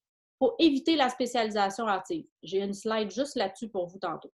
Utiliser les périodes d'échauffement et de récupération pour développer un vaste éventail de mouvements. Et là-dedans, il ne faut pas dénigrer un sport pour le nôtre. Il ne faut pas dire « va pas faire tel sport parce que c'est pas bon pour toi ou tu vas apprendre ». C'est plus ça aujourd'hui. Aujourd'hui, tous les sports sont complémentaires les uns par rapport aux autres. Si je fais du yoga, je vais être un meilleur hockeyeur. Pourquoi? Parce que quand je vais regarder au-dessus de mon épaule droite, je vais être bien plus flexible qu'avant. Ça va m'aider pour ma respiration. Ça va m'aider pour plein d'aspects. Les sports sont maintenant complémentaires ensemble et développent des habiletés différentes qui vont servir à des grands athlètes. D'ailleurs, il y a des grands athlètes qui ont entré dans leur sport très tard. Il y a des joueurs de la NFL qui ont commencé à jouer au football à 22 ans. C'est pourquoi? Parce qu'avant ça, ils ont fait plein d'autres sports. Puis là, ils sont arrivés au foot, puis ils ont fait « ça a l'air cool, ça ». Puis finalement, ils s'étaient développés de façon tellement complète que le football est arrivé, puis ça a juste été un autre sport parmi tant d'autres. Puis là, ils ont excellé dans celui-là. Fait que la pratique de plusieurs sports est vraiment la clé aujourd'hui. Et ça, si c'est un message que vous pouvez retenir aujourd'hui, là, je vais avoir fait ma job. Il ne faut pas les spécialiser à bas âge. C'est juste du négatif qui va arriver. Okay? Pour les profs maintenant, s'assurer que les cours d'éducation physique soient donnés par des profs spécialisés et que ces cours aident à évaluer les habiletés motrices fondamentales des enfants et leur progrès. Donc, il faut que les personnes qui prennent soin de nos jeunes dans les habiletés physiques à l'école ou dans les camps, ça soit des professionnels. OK? Puis ça, je pense de plus en plus, ça fait partie des choses qu'on va demander. Mais moi, je vais même vous dire d'aller plus loin, que ce soit des gens qui connaissent la littératie physique ou du moins le concept de développer des mouvements de base. Okay? Patrice Bernier qui joue au hockey, tu as raison. Attendez, j'ai des choses qui s'écrivent. Frank qui m'écrit « Et si on coach des jeunes en club, que doit-on prioriser, la compétition ou le plaisir? » Ça dépend de l'âge, Frank. S'ils sont en bas de 10 ans, ce n'est que le plaisir. Que le plaisir. Après, à partir de 10, 11, 12, tu peux commencer à regarder la compétition. Mais il faut que le jeune continue d'avoir du fun. C'est ça la chose la plus importante. Damien Warner, olympien médaillé en décathlon, a commencé de l'athlétisme vers 16 ans. Tu sais, imagine, là, il y en a même qui sont tellement bien, ça, c'est des athlètes d'exception, là, mais qui faisaient 2 sports olympiques différents. Tu as Catherine Lemay-Doane, là, qui faisait, je pense, du ski de fond avec le fusil, là. Elle faisait du cyclisme aussi. Il me semble que c'est elle. Mais il y en a là, qui sont tellement complets, puis ils vont vous le dire, sont rentrés dans ces sports-là plus tard. Ça a comme été une continuité. Pierre Harvey en cyclisme et patin de vitesse, merci, bon exemple. Biathlon, merci. Hein, je connais mes sports. OK, on continue. Une vidéo. Okay, the clock's ticking. You have until I'm 7 years old to make sure I can do this, this, and this. Obviously, I can already do this stuff, because I get lots of help. But loads of kids don't and are really missing out. It's called physical literacy. And we need you to help us as early as possible, so we can do all kinds of things when we're older. We'll try anything at this age. So now's the time to help us, before it's too late. Because if we don't learn these basic skills now, we might just give up. We might never discover what we could have been good at, and we might turn into couch potatoes.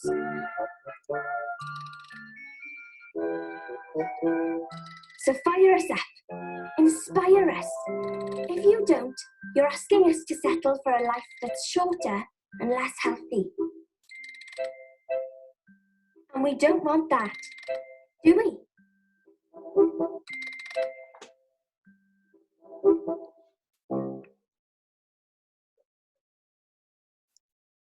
Alors, cette petite lance l'appel, puis je trouve que c'est un beau résumé là, pour la section qu'on vient de passer sur c'est quoi les mouvements fondamentaux, pourquoi on devrait faire ça. C'est que, tu sais, elle dit, là, l'horloge tourne là, présentement. Là. Il faut que vous me montriez tous ces mouvements-là jusqu'à avant que j'ai 8-9 ans, parce que sinon, si vous ne me les montrez pas, ben, vous me condamnez à une vie de couch potato puis de quelqu'un qui n'a pas nécessairement développé tous les mouvements nécessaires.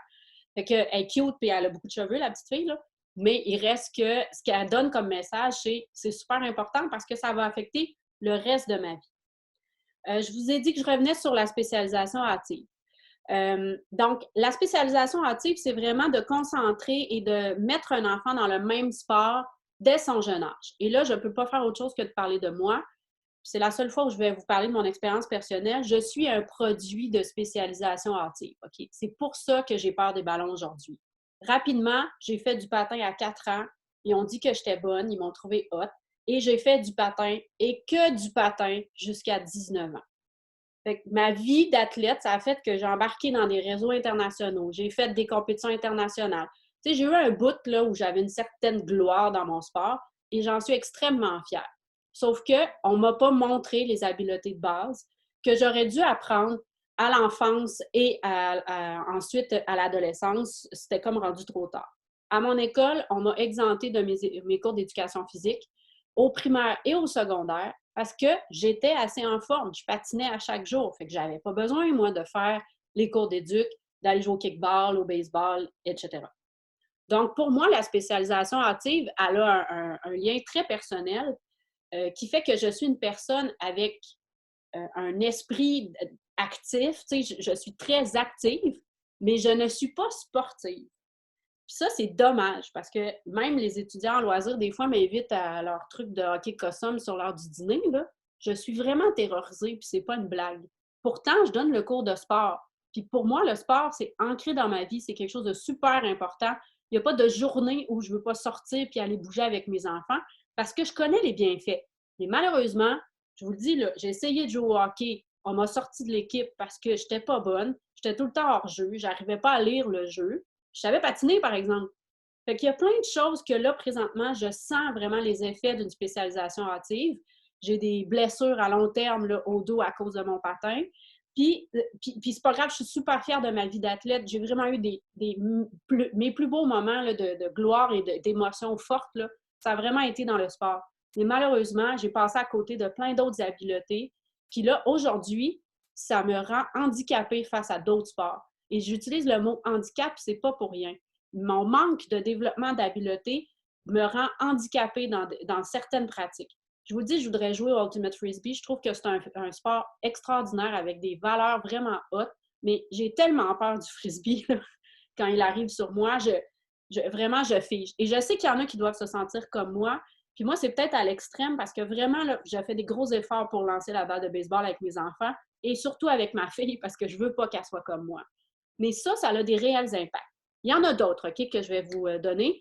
Donc, une préparation exclusive et spécifique au sport va entraîner une carence au niveau des habiletés motrices fondamentales et des habiletés sportives de base. Bien. Des blessures dues à l'usure. Donc, le fait de toujours être dans les mêmes mouvements, de toujours être dans les mêmes blessures aussi. Moi, je suis tombée souvent à ces fesses-là. Ça fait qu'aujourd'hui, j'ai des disques écrasés dans mon dos qui fait que ben, j'ai des problèmes de dos puis je vais les avoir toute ma vie. Okay? Donc, usure par des blessures qu'on a eues à répétition. Un épuisement prématuré et un abandon précoce de l'entraînement et de la compétition. Pourquoi? Ça va être évident pour vous rapidement. On commence à faire pratiquer un sport à un jeune, mettons, il y a 5-6 ans, OK? Qu'est-ce qui va arriver à l'adolescence à 13-14 ans dans son développement naturel de l'adolescent? Il va tout sacrer là parce que l'autorité, pour lui, s'est rendue plus important, puis c'est une crise, on le dit, la crise d'adolescence est là-dedans. Donc, là, le jeune qui arrive, puis qui a 13-14 ans, il ne voudra plus, là, il va tout laisser tomber. Ça fait partie des choses où, à un moment donné, on va l'écœurer de son sport, malheureusement. C'est pour ça que la spécialisation hâtive, il faut faire très, très attention à ça parce que ça a vraiment des effets négatifs. OK? Alors, on continue.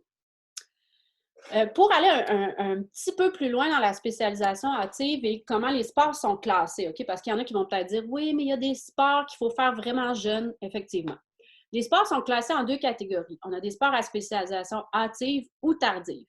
Alors, quand on est dans le hâtif, les plus connus, là, c'est qu'il faut que le jeune soit le plus performant avant sa puberté, OK? Donc, dans les sports artistiques et acrobatiques comme la gym, le plongeon et le patinage artistique. Donc, c'est là où on les veut les plus petits et les plus petites possibles. Donc, c'est là où ils vont être au top de leur sport avant la puberté. Alors là, ça diffère des autres sports, ce qui fait que l'apprentissage des habiletés liées à ce sport-là, il faut que ça soit fait plus jeune. Sauf que, puis là, il faut faire attention avec les fédés de patin, de plongeon et de gymnastique. C'est correct, c'est un sport à spécialisation hâtive, mais il faut quand même que le jeune continue de faire d'autres sports. C'est là où ça va être vraiment intéressant de ne pas être exclusivement dans ce sport-là, quand c'est à spécialisation hâtive. La plupart des autres sports sont à spécialisation tardive. Okay? Ce qu'on veut, par exemple, faire une participation précoce. Ça veut dire qu'on encourage les parents et les jeunes à les embarquer rapidement dans ces sports-là, juste par initiation. Okay? Les sports kinesthésiques, ski alpin, ski acrobatique, luge et ski de fond. Pourquoi ces sports-là développent énormément l'équilibre, le contrepoids, la force musculaire également. Okay? Les sports d'équipe aussi, basketball, hockey sur glace, netball, soccer, water polo, hockey sur gazon, même chose. Sport associé de façon marquée à une composante visuelle. Donc, rapidement, on va vouloir mettre une raquette de tennis, badminton, squash, escrime entre les mains des jeunes. Okay? Pourquoi? Parce que c'est la prolongation de mon bras. Puis ça, ben, on est en train de travailler la coordination œil-main et objet. Ça devient encore plus intéressant. Spécialisation très tardive, je voulais vous les mettre. Cyclisme, golf, planche nautique. Mais ça, c'est de la planche à voile, OK? Donc, ça, là, faire du cyclisme et du golf, là, c'est vraiment plus tard. OK? On en fait, à part Tiger Woods, là, ben, d'ailleurs, ça en est un qui est en spécialisation hâtive. Là, ce gars-là, il est vraiment avec beaucoup, beaucoup de blessures. Il a beaucoup d'usure dans son corps. Même chose pour spécialisation très tardive et même transfert. Ça veut dire que lorsque les habiletés développées dans un sport permettent à un athlète de faire une transition en douceur vers un autre sport, on parle de l'aviron, du triathlon, du volleyball de plage ou intérieur et du bobsleigh. Hein? Ça, c'est un enfant, j'aimerais ça essayer du bobsleigh. Si à un moment donné, vous savez où aller faire ça. Là. Initiation au bobsleigh. Okay? Je vais être votre première participante. OK, donc ça, c'était la spécialisation active. Je termine ma présentation. Finalement, je vais avoir jasé pendant 1h30. Vous êtes bons? Wow! On n'a même pas pris de pause. Je vous applaudis. OK? Comment aborder ou inclure le développement de la littératie physique dans vos milieux? Je vous donne quelques pistes de réflexion dans vos milieux sur comment vous assurer que la littératie physique est prise en compte, est intégrée ou au moins discutée dans vos milieux. OK? Il y a déjà des choses qui existent, puis je veux vous les montrer. Programme de camp d'été axé sur le développement de la littératie physique. On s'entend là, vous n'écrirez pas ça dans le dépliant puis sur le site web. Tu sais, ça ne sera pas écrit « Hey, toi, le parent, inscris ton jeune dans un camp d'été axé sur le développement de la littératie physique. » C'est pas très vendeur. OK? On va dire que c'est un camp actif, donnez-y un nom vraiment cool. Mais à l'intérieur de ce camp-là, vous allez aborder de la littératie physique. Donc, on va être sur le sol, dans les airs, dans l'eau. Et bien là, on n'aura pas de neige durant l'été. Là, si vous faites les camps de la relâche, ça sera le temps de le faire. Donc, c'est là où vous allez développer vos semaines, votre programmation en lien avec la littératie physique. Il y a le YMCA déjà qui le fait, qui a développé un camp de jour, vous avez peut-être vu ça passer, avec comme arrière, comme objectif derrière de développer la littératie physique. Donc, ça commence là à être intégré de plus en plus. Dans les écoles, s'il y en a qui sont en lien avec les écoles, il y a des programmes d'éducation physique maintenant qui sont basés selon une analyse des sports déjà pratiqués par les enfants. Donc, ce qu'on veut faire, c'est combler les lacunes. Donc, il y a des éducateurs physiques, c'est vraiment cool. Ce qu'ils font, c'est soit c'est par un sondage ou ils parlent aux jeunes, là, la méthodologie, je ne sais pas comment ils le font, mais ils regardent ce que les jeunes font déjà. Fait que, souvent, là, les jeunes dans vos municipalités là, ou dans vos écoles, ils jouent déjà au soccer, souvent. Il y a souvent du hockey. Il y a probablement un club de gym ou de cheerleading, là, pas loin. Il y en a beaucoup qui font de la natation parce que ça reste une habileté pour la vie. Si on veut rester en vie, il faut savoir nager. Donc, souvent, les jeunes vont faire ça. Fait que, qu'est-ce qui manque? Quand, dans le fond, on sait que ces jeunes-là font le reste déjà, sont déjà impliqués dans ces autres sports. Donc, ça fait des programmes à ce moment-là d'éducation physique qui sont adaptés à combler des lacunes. Donc, il y en a qui sont arrivés avec des cours d'éducation physique, ils ont acheté des slacklines. Des slacklines, c'est comme je ne veux pas dire des cordes. C'est pas des câbles non plus. Aidez-moi. C'est une ligne d'équilibre. Oui, une ligne d'équilibre. Mais comment tu appelles une sangle. C'est une sangle renforcée. Merci beaucoup, Amélie. La couturière qui ressort. Oui, c'est ça.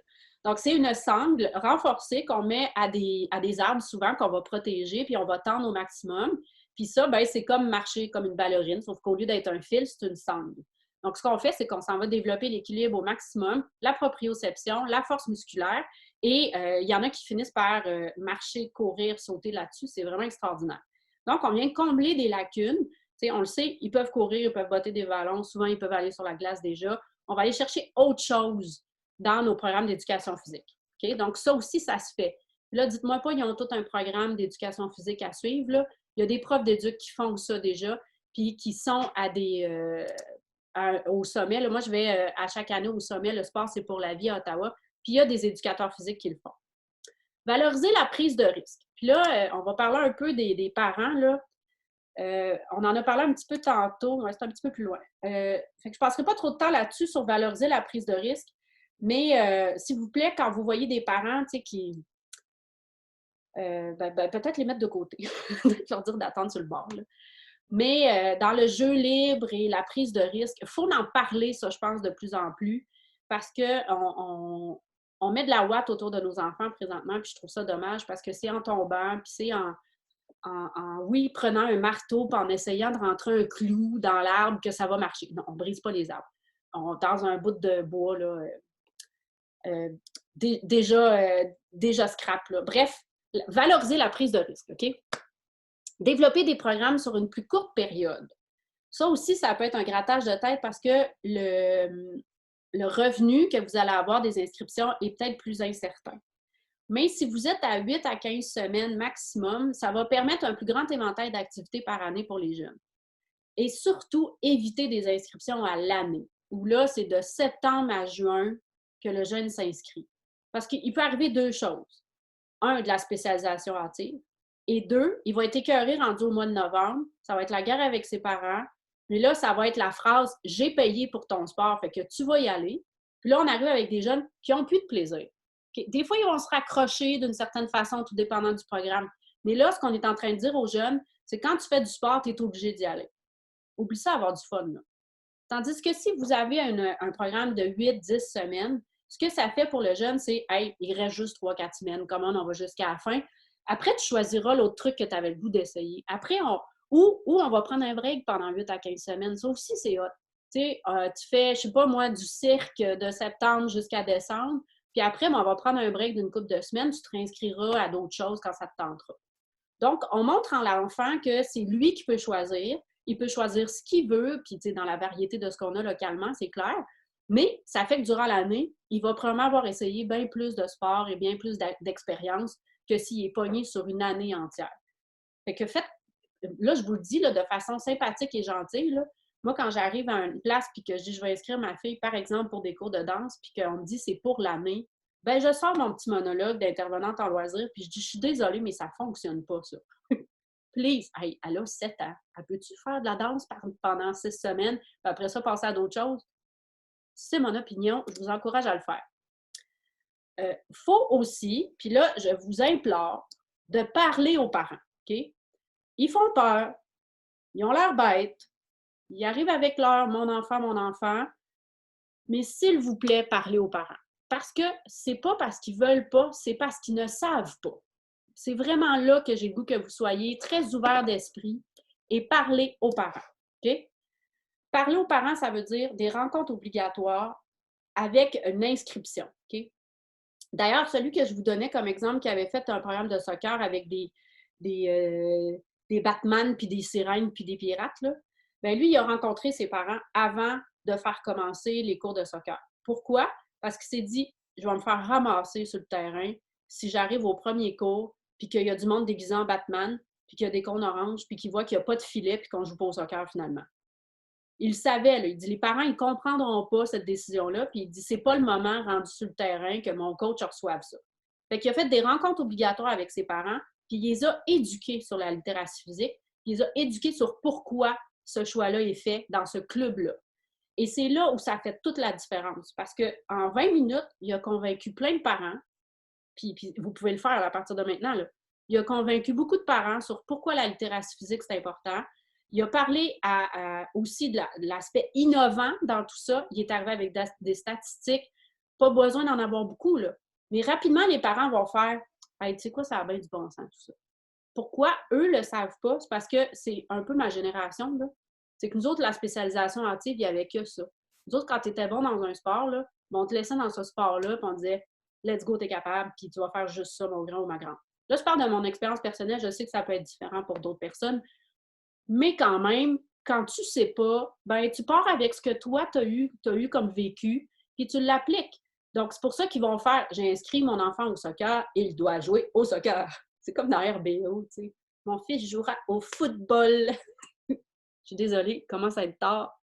Je vais dérégler un peu.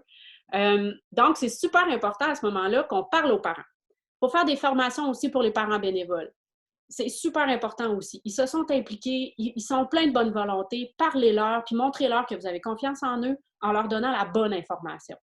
Formation aussi pour les parents accompagnateurs. Donc, ceux qui ne sont pas nécessairement coachs, mais qui accompagnent les jeunes dans des compétitions, dans des formations, puis tout ça. Parlez aussi à ces parents-là.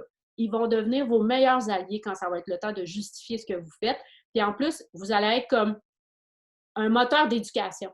C'est vraiment ça que vous allez être. Vous allez être des personnes qui allaient donner la bonne information, OK? Parce qu'il circule tellement d'affaires sur comment élever nos enfants aujourd'hui, en 2020, là, que ça fait du bien d'avoir quelqu'un qui fait, c'est du quoi, moi, je vais te dire pourquoi je le fais, puis je vais arriver avec des vraies informations, puis c'est local, c'est avec ton monde qu'on va faire ça. Ça fait vraiment du bien. Ensuite, donc, parler aux parents. Pourquoi? Parce qu'on a mauvaise presse, là, présentement, les parents. Là. Connaissez-vous les parents hélicoptères? Alors, le parent hélicoptère est celui qui est toujours en train de survoler son enfant. Et là, quand il arrive quelque chose, mon Dieu, il s'est pété la gueule en skateboard. On descend, on va s'occuper de l'enfant. Je ne sais pas ce qui s'est passé, pauvre petit. Et là, ça remonte. Et le parent hélicoptère, il dit toujours, fais attention là, ralentis, pas trop vite. Donc, le parent hélicoptère, savez-vous quoi? C'est juste parce qu'il ne sait pas mieux que ça. Il faut juste y montrer à être, faire confiance à son enfant, puis montrer que le jeu libre et le jeu risqué va que donner confiance à son enfant.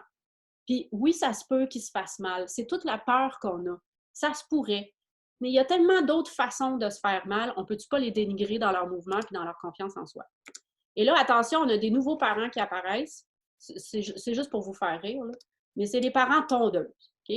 Alors, après le parent hélicoptère qui survole son kid tout le temps pour voir ce qui va se passer, on a maintenant le parent tondeuse. Lui, ce qu'il fait, c'est qu'il va enlever toute adversité et difficulté à son enfant avant même qu'il arrive sur le terrain ou avant même qu'il arrive au parc.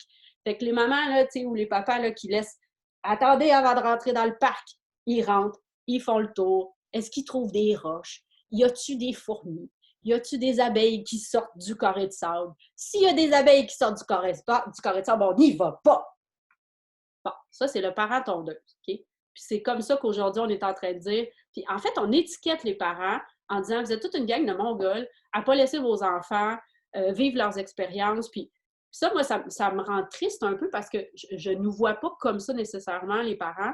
On est vraiment juste plus exposés à tellement de possibilités aujourd'hui qui peut arriver à nos kids qu'on est comme un peu perdu là-dedans. Fait que notre réflexe, c'est de les protéger. Et puis sûrement de les surprotéger. Donc, c'est encore plus important de parler à vos parents de ce que vous faites, puis de parler à comment vous, votre vision allait, et de rassurer le parent là-dedans en disant tout ça, là, ça va être pour son bien. OK? Fait qu'un parent, là, puis ça, moi, ça me fait rire, là, ça rentre dans le parc, puis la première chose que j'entends, c'est fais attention! Le kid n'a même pas mis le pied encore dans le parc, puis il se fait dire de faire attention. Moi, là, j'ai le goût de leur crier vas-y, va te péter la gueule, ça va aller! Mais c'est pas très bien vu dans mon parc. Mais bon, j'aurais quasiment le goût de dire ça. Autre élément aussi, puis j'ai presque fini, gang, vous êtes bons, reconnaître les bienfaits des autres disciplines sportives, décloisonner les sports. Il y a un exemple que je vais vous donner très, très clair. Le club de rugby à mon fils cet été, ils ont fait 2 entraînements à la piscine municipale. Ce qu'ils ont fait, c'est qu'ils ont pris la section des tremplins, puis l'entraîneur était dans la partie profonde. Il y avait le ballon de rugby dans les mains. Les enfants étaient sur les plongeons. Puis pendant qu'ils sautaient sur le plongeon, l'entraîneur lançait, il fallait que les kids attrapent le ballon. Bon, ça, là, ça veut dire qu'on travaille les réflexes, on est dans l'eau, fait qu'on est sur une surface différente. Puis on travaille aussi le timing, tu sais, combien de pas je vais faire sur le plongeon avant de pouvoir attraper le ballon. Ça, c'est décloisonner 2 sports ensemble qui peut-être n'auraient jamais cohabité, le plongeon ou la natation et le rugby. Donc, il y a ça aussi. Quel bienfait vous cherchez chez les jeunes? Qu'est-ce que vous voulez développer davantage? Allez voir ce qu'un autre sport peut vous offrir. Puis là, ça, quand 2 sports se parlent, la créativité explose, c'est vraiment cool ce qui peut se passer. Fait que lui, il fait du yoga. Dernière chose, parler de la littératie physique. Former vos équipes, embaucher du personnel qui connaissent le concept, suivre les actualités sur le sujet. Donc là-dessus, j'ai des pages Facebook à vous recommander que vous pourriez aller suivre. Puis quand je dis former vos équipes, là, vous pouvez m'appeler, là. Je vais aller former vos équipes s'il faut. Je vais vous faire à peu près la même présentation que j'ai fait là. On peut l'adapter. Je peux être une ressource pour vous. Je peux vous trouver quelqu'un dans votre région pour être une ressource sur la littératie physique. OK? Bye Marino, bon souper! Donc, littératie physique, assurez-vous que le terme est connu. Embauchez du monde qui connaisse ça.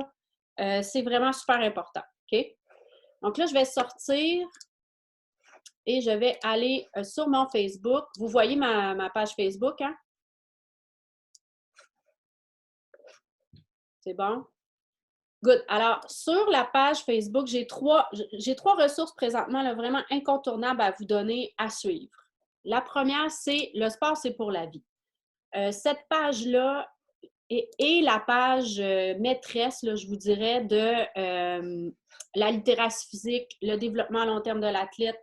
Et ils ont énormément de ressources pour l'inclusion dans les sports, pour l'intégration des familles autochtones, des familles immigrantes, pour contrer justement le fait que les jeunes filles arrêtent de faire du sport à 13-14 ans.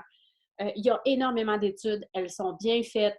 C'est vraiment un incontournable, cette page Facebook-là, mais aussi le site web, là, mais vous serez redirigé.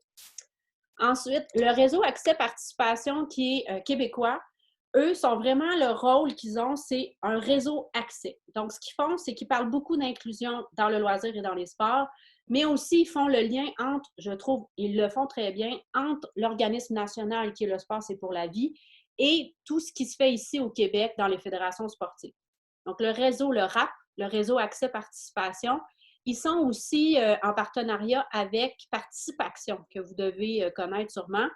Donc, Participation aussi, qui est une initiative pour faire bouger les personnes.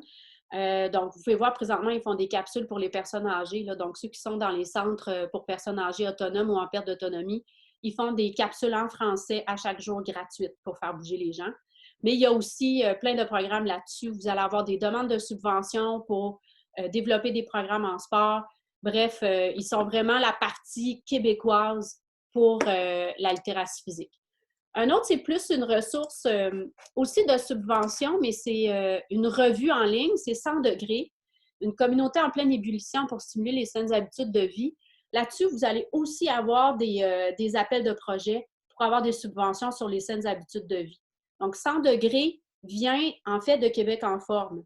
Donc, si vous avez connu dans le temps là, Québec en forme, ou vous avez peut-être même travaillé pour eux, là, beaucoup de gens à loisir ont travaillé pour Québec en forme, c'est devenu maintenant M360. Ça a changé d'entité et 100 degrés est leur revue en ligne pour des ressources sur les saines habitudes de vie. Il y en a d'autres, OK? Puis ça fait partie des trois, là, les incontournables. OK? Donc, voilà. La dernière chose que je veux vous montrer, puis là, je suis tout le temps en train de dire la dernière chose, hein, c'est que le prési était fini, mais là, j'ai des ressources à vous donner. C'est les outils Play. Ça, c'est fait par Le sport, c'est pour la vie. Ce sont des outils d'évaluation de la littératie physique. Si vous avez le goût de faire ça dans vos groupes, dans les cours d'éducation physique, dans les jeunes que vous avez présentement, puis que, je ne sais pas, vous avez un programme de caribou pour initier les enfants à la motricité globale, c'est des outils qui sont vraiment intéressants. Il y en a plein, comme vous pouvez voir. Là. Il y en a pour les bases, les entraîneurs, les habiletés, les parents, puis soi-même. C'est vraiment des outils qui sont super bien faits. À chaque fois que vous entrez dans un des onglets, vous avez des vidéos pour vous montrer comment utiliser telle ou telle habileté. Fait que c'est super le fun. Ça a l'air de ça. Là, je vous ai mis une partie pour la course, par exemple. Comment on évalue la course? Bien, vous avez la question qui est ici. Je veux que tu cours pour faire un carré autour des cônes. Fais le carré en courant du mieux que tu peux. Prêt? Cours maintenant. Et là, on est capable de voir, est-ce que l'habileté de course est en développement? Est-ce qu'elle est acquise? Et là, on peut voir où se situe un individu. Ça, c'est développé pour des enfants, mais moi, je l'ai fait avec mes étudiants au cégep, là, puis c'est tout aussi le fun. On part, on s'installe, ça prend comme un demi-gymnase là, où on peut être dehors, puis là, on se met des cônes en équipe et c'est vraiment intéressant de s'auto-évaluer dans nos compétences de littératie physique. Il y en a qui apprennent par le biais de ces outils-là, qui manquent d'équilibre, qui n'ont pas de coordination nécessairement, qui ne sont pas capables de marcher en reculons, puis garder leur équilibre sur une ligne. C'est vraiment super intéressant. Et les outils, vous n'avez même pas besoin de les refaire. Ils sont conviviaux, intéressants. Ça vous dit ce que vous avez de besoin. Donc, les outils Play que je voulais vous montrer.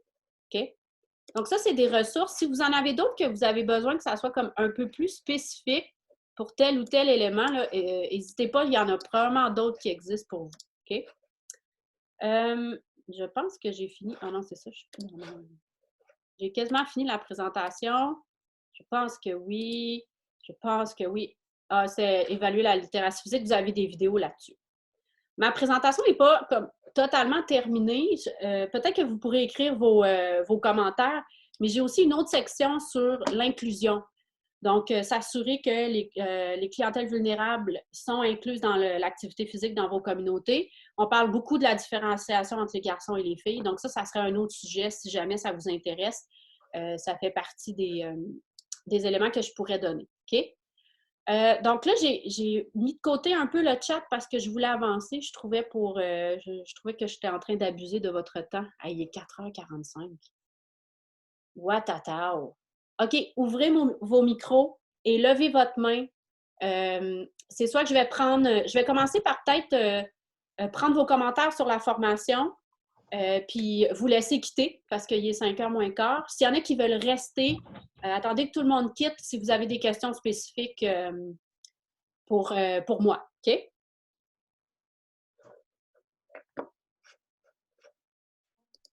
Marianne, ici Stéphane. J'aimerais te remercier énormément. J'ai hâte moi, je m'intéresse plus aux clientèles des personnes âgées, qui est strictement visée par les critiques et la situation pandémique actuelle. Donc, on a beaucoup de travail à faire, surtout avec une clientèle en perte d'autonomie. Donc, surtout les outils clés à la fin, là, ça peut être un outil que je peux aller voir pour des idées d'activités pour ma clientèle de personnes âgées, surtout en perte d'autonomie, ou même autonome si jamais je travaille avec cette clientèle-là. Oui, effectivement, c'est une super bonne ressource qui s'utilise pour de l'enfance jusqu'à les personnes âgées en perte d'autonomie. Tu as raison. Merci beaucoup, Stéphane. Il y a Maxime qui lève sa main dans son écran. Oui, en fait, moi, je suis content. En fait, cette conférence-là m'a conforté sur ma programmation. Je ne suis pas dans le champ avec ma programmation. Donc, ma programmation actuelle couvre sensiblement la totalité de ce que tu as dit sur le multisport ou comment dire, la diversité sportive et activité physique, autant plus chez les jeunes, parce que j'ai une programmation plus, je dirais, de 3 à 12 ans à peu près. Puis après ça, c'est les adultes. Malheureusement, je ne suis pas capable d'aller chercher mes ados. Mes ados sont tous à la maison des jeunes. Je suis chanceux, j'ai comme une deuxième ressource qui vient appuyer. Puis mes aînés, j'ai le club de FADOC qui est très, très, très fort. Excellent. Qui vient combler mon manque d'activité. Puis on ne veut pas se tirer dans d'un pied une et l'autre puis aller voler de la clientèle finalement. Donc, ça m'a conforté sur le fait que je peux continuer dans la même lignée de programmation. Excellent. Merci beaucoup, Maxime. D'autres personnes qui veulent intervenir? Oui. Oui, ben écoute, Marianne, merci beaucoup pour la formation. C'est sûr que moi, je serais intéressé aussi à l'angle, en fait, c'est ça, de l'inclusion des personnes immigrantes, c'est ça, sortir de l'activité physique pour sortir de l'isolement, des trucs comme ça. Mais bon, oui, vraiment, bien aimé ça. Merci. Merci beaucoup, André. Super. Je prends ça en note si jamais la formation se donne sur l'inclusion. Là, on s'assurera que tu es invité. J'ai vu Catherine qui a levé la main dans son écran, puis après ça, j'ai Audrey et Amélie. Oui, ben en fait, moi, je voulais en fait renchérir sur le côté prof et coach dont tu parlais plus tôt, que c'était important d'avoir des professionnels là-dedans qui savent où est-ce qu'ils s'en vont. Je prends le temps quand même d'en parler parce que, en tout cas, parce que c'est positif. Moi, où je travaillais, en fait, les profs ils ont beaucoup travaillé avec les clubs élites de l'école. On avait beaucoup de problèmes par rapport à leur... justement, on ne voulait pas aller dans trop de spécialisation hâtive, puis on avait vraiment beaucoup de jeunes que c'était leur cas. Les parents les avaient vraiment inscrits dès leur très jeune âge là-dedans. Puis les profs d'éduc étaient conscients de ce problème-là aussi. Puis on est quand même une grosse école et on a quand même réussi à mettre des niveaux au complet sur justement aller chercher leurs compétences qu'ils n'allaient pas chercher avec leur sport, mettons, dans leur club élite. Ça a été vraiment le fun, mais pour ça, il faut travailler en team. Les profs d'éduc étaient impliqués. Tous les coachs des clubs élites se sont rencontrés puis ont travaillé ensemble avec nous autres, les TIL, pour être sûr que nos jeunes de football, mettons, qui savent toujours faire la même chose, la gang de soccer, qui sont plus concentrés sur telle affaire, ou la gang de cheerleading qui savent faire la split puis rien d'autre. Ben là, on pouvait s'échanger. En fait, ils ont été obligés d'aller faire d'autres sports à leur temps où, mettons, ils étaient censés aller faire du foot. Ben là, ils allaient faire du cheerleading avec la gang de cheerleading. La gang de cheerleading était obligée d'aller faire, à un moment donné, du soccer pour voir qu'est-ce que c'était. Fait qu'ils ont tous été obligés de faire ça. Puis nous autres, on avait un peu de problème aussi de compétition entre les clubs élites. Ouais. Ça a permis de vraiment aplatir comme un peu ces tensions-là, cette compétition-là qu'il y avait entre les clubs, alors qu'ils sont tous là pour la même école. Là. Ils ont tous le même nom, tu sais. En tout cas, ça avait vraiment été positif comme expérience. Je pense que c'est possible. Puis ça avait vraiment été important puis pertinent, la littératie physique là-dedans, parce que les profs d'éduc étaient conscients de ça et ils l'ont appliqué dans leurs cours aussi. Fait que ça a vraiment été excellent. Ouais. Cool. Ben, merci pour la formation.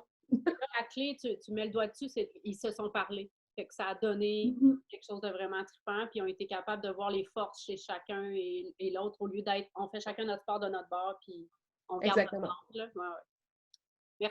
Merci Catherine. S'il y en a qui quittent, là, c'est correct. Je vous remercie de votre présence. C'était vraiment intéressant.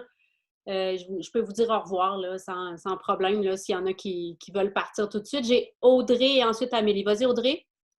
Oui, salut Marianne. Ben, merci beaucoup. C'était très, très, très complet. Moi, j'en ai vu beaucoup à l'université, puis tu as réussi à faire un très bon résumé. Ce que j'aimerais ajouter, peut-être que ça peut être pratique pour les autres, c'est quand tu parles de la spécialisation vers plusieurs sports ou l'âge pour spécialiser dans un sport, c'est 16 ans d'après le DLTA. Okay. Donc, jusqu'à 16 ans, les jeunes, ils devraient pratiquer 2 sports, puis après ça, même moi, je le suggère jusqu'à 19-20 ans. La plupart des athlètes professionnels, ils en ont fait jusqu'à 20 ans. Là. Ah ouais. Puis après ça, ça peut être plus des sports complémentaires. Okay. Un sport qui va t'aider dans ton sport. Tu comprends, là, j'arrive pas à compléter. Le choix que tu as fait de ton sport d'élite, après ça, tu peux faire un choix de sport complémentaire, mais c'est ça. Oui, c'est ça. Je travaillais dans une école secondaire, puis je l'ai beaucoup dit aux parents puis aux jeunes, c'est 2 sports jusqu'à 16 ans. T'sais, moi, je suis vraiment catégorique là-dessus. C'est 2 sports jusqu'à 16 ans. Tu n'as pas un choix à faire avant 16 ans. Ah, merci beaucoup, Audrey. Je ne savais pas cette donnée-là. C'est vraiment intéressant. Du choix du un sport, c'est 16 ans. Très cool. C'est ça. Puis j'ai été le vérifier dans le DLTA pendant la formation. Là, puis c'est vraiment 16 ans. OK, cool. Merci. Mon Dieu, merci à toi. Merci, Amélie? Parle-moi de ça, d'une fille efficace, tu sais, t'es allée checker, vérifier. C'est vraiment cool. Moi, je détonne un petit peu dans la formation, là, parce que moi, je travaille en fait en réussite éducative et en persévérance scolaire. Fait que pour vous mettre en idée, là, on est 17 instances régionales de concertation. Là, j'ai dit plein de mots compliqués. Mais en gros, on s'occupe des JPS que vous entendez parler au mois de février là, avec LDT, là, Laurent Duvernay-Tardy, qui est notre porte-parole. La persévérance scolaire, la lecture, l'écriture. Puis on chapeaute des projets locaux là, avec des organismes à but non lucratif. Puis nos partenaires, c'est les commissions scolaires, les cégeps, les universités. Moi, ça fait comme 2 ans là, que je baigne dans ce monde-là. Puis là, moi, j'avais le mot littératie. Moi, c'est ma nouvelle passion, là, mais c'est la littératie en littérature, donc la maîtrise de ça. Puis là, j'étais vraiment curieuse d'aller replonger un peu dans le sport. Puis je vous dirais que moi, ce qui m'interpelle le plus, c'est comme les mythes qui sont comme ancrés dans les têtes des organisateurs, puis autant dans le milieu scolaire, là. Ah, il faut un programme de hockey. Mais là, nos élèves du hockey, puis nos élèves de... Puis là, on sont en secondaire 1, puis sont en spécialisation. Puis là, on a des courants aussi dans les commissions scolaires, que c'est vraiment comme c'est payant pour les commissions scolaires. Il y a des enjeux monétaires aussi là-dedans. Fait que ça, c'est vraiment... moi, c'est vraiment ça qui vient me chercher.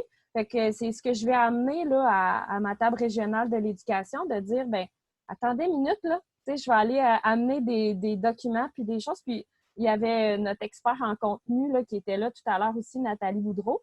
Fait que je sais que ça l'a fait le même bout de chemin dans sa tête. Je vous dirais, les mythes sont forts. On a reçu Laurent Duvernay-Tardif dans un cégep. Le réflexe des profs, c'était vraiment « Vite, envoyons toutes nos équipes sportives. Il faut que les sportifs rencontrent les sportifs. » Ah oui, ben oui. Puis là, j'ai comme « Attends, non, c'est pas ça. » Puis on pouvait pas faire, là, je vous révèle un secret de campagne, on pouvait pas faire du sport à Laurent Duvernay-Tardif. Ça, c'était un de ses critères.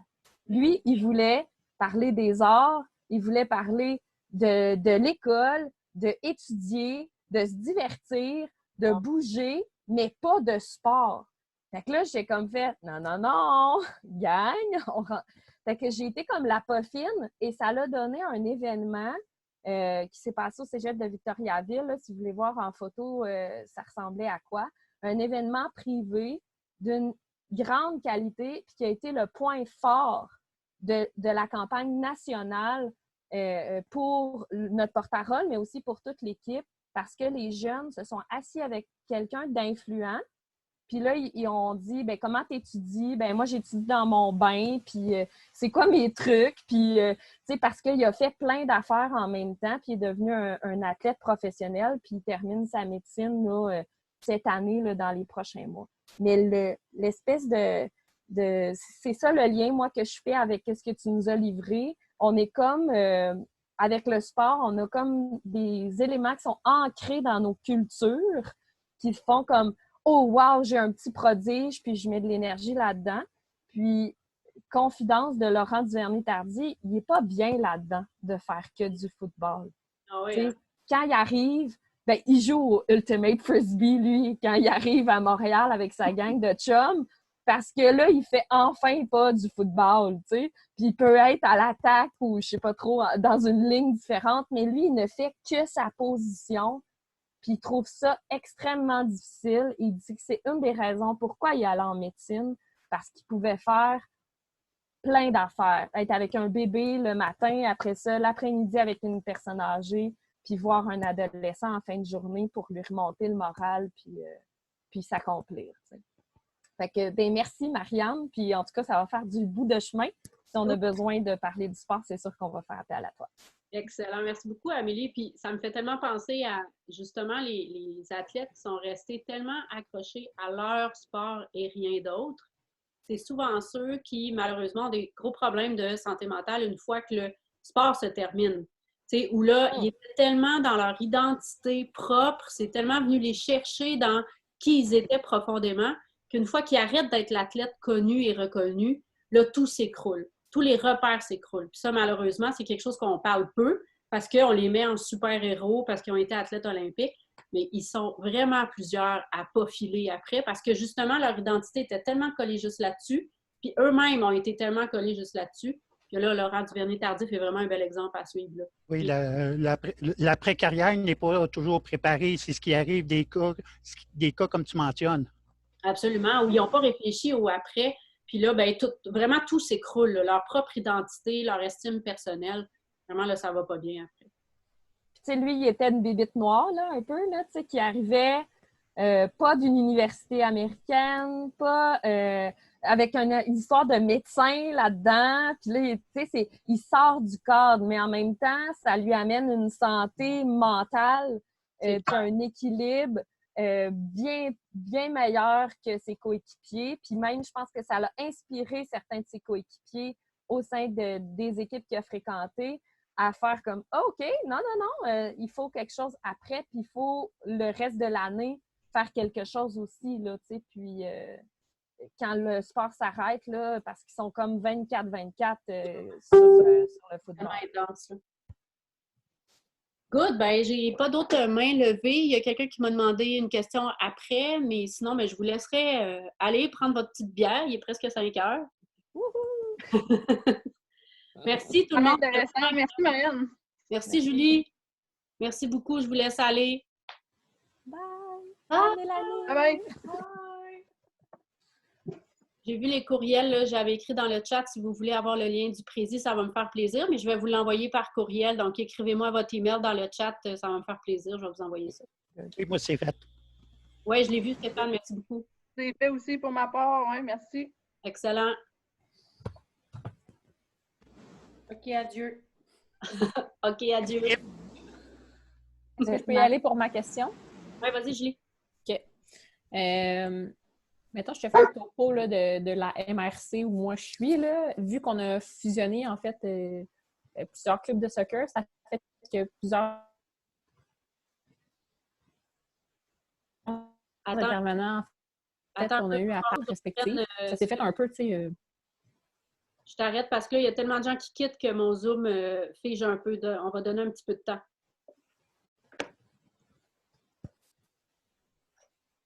Oui, parce qu'elle est laguée, hein, elle, de son côté, je pense aussi. Ça marche plus. OK. Est-ce que c'est mieux? On dirait que son image est figée. Ouais. C'est mieux.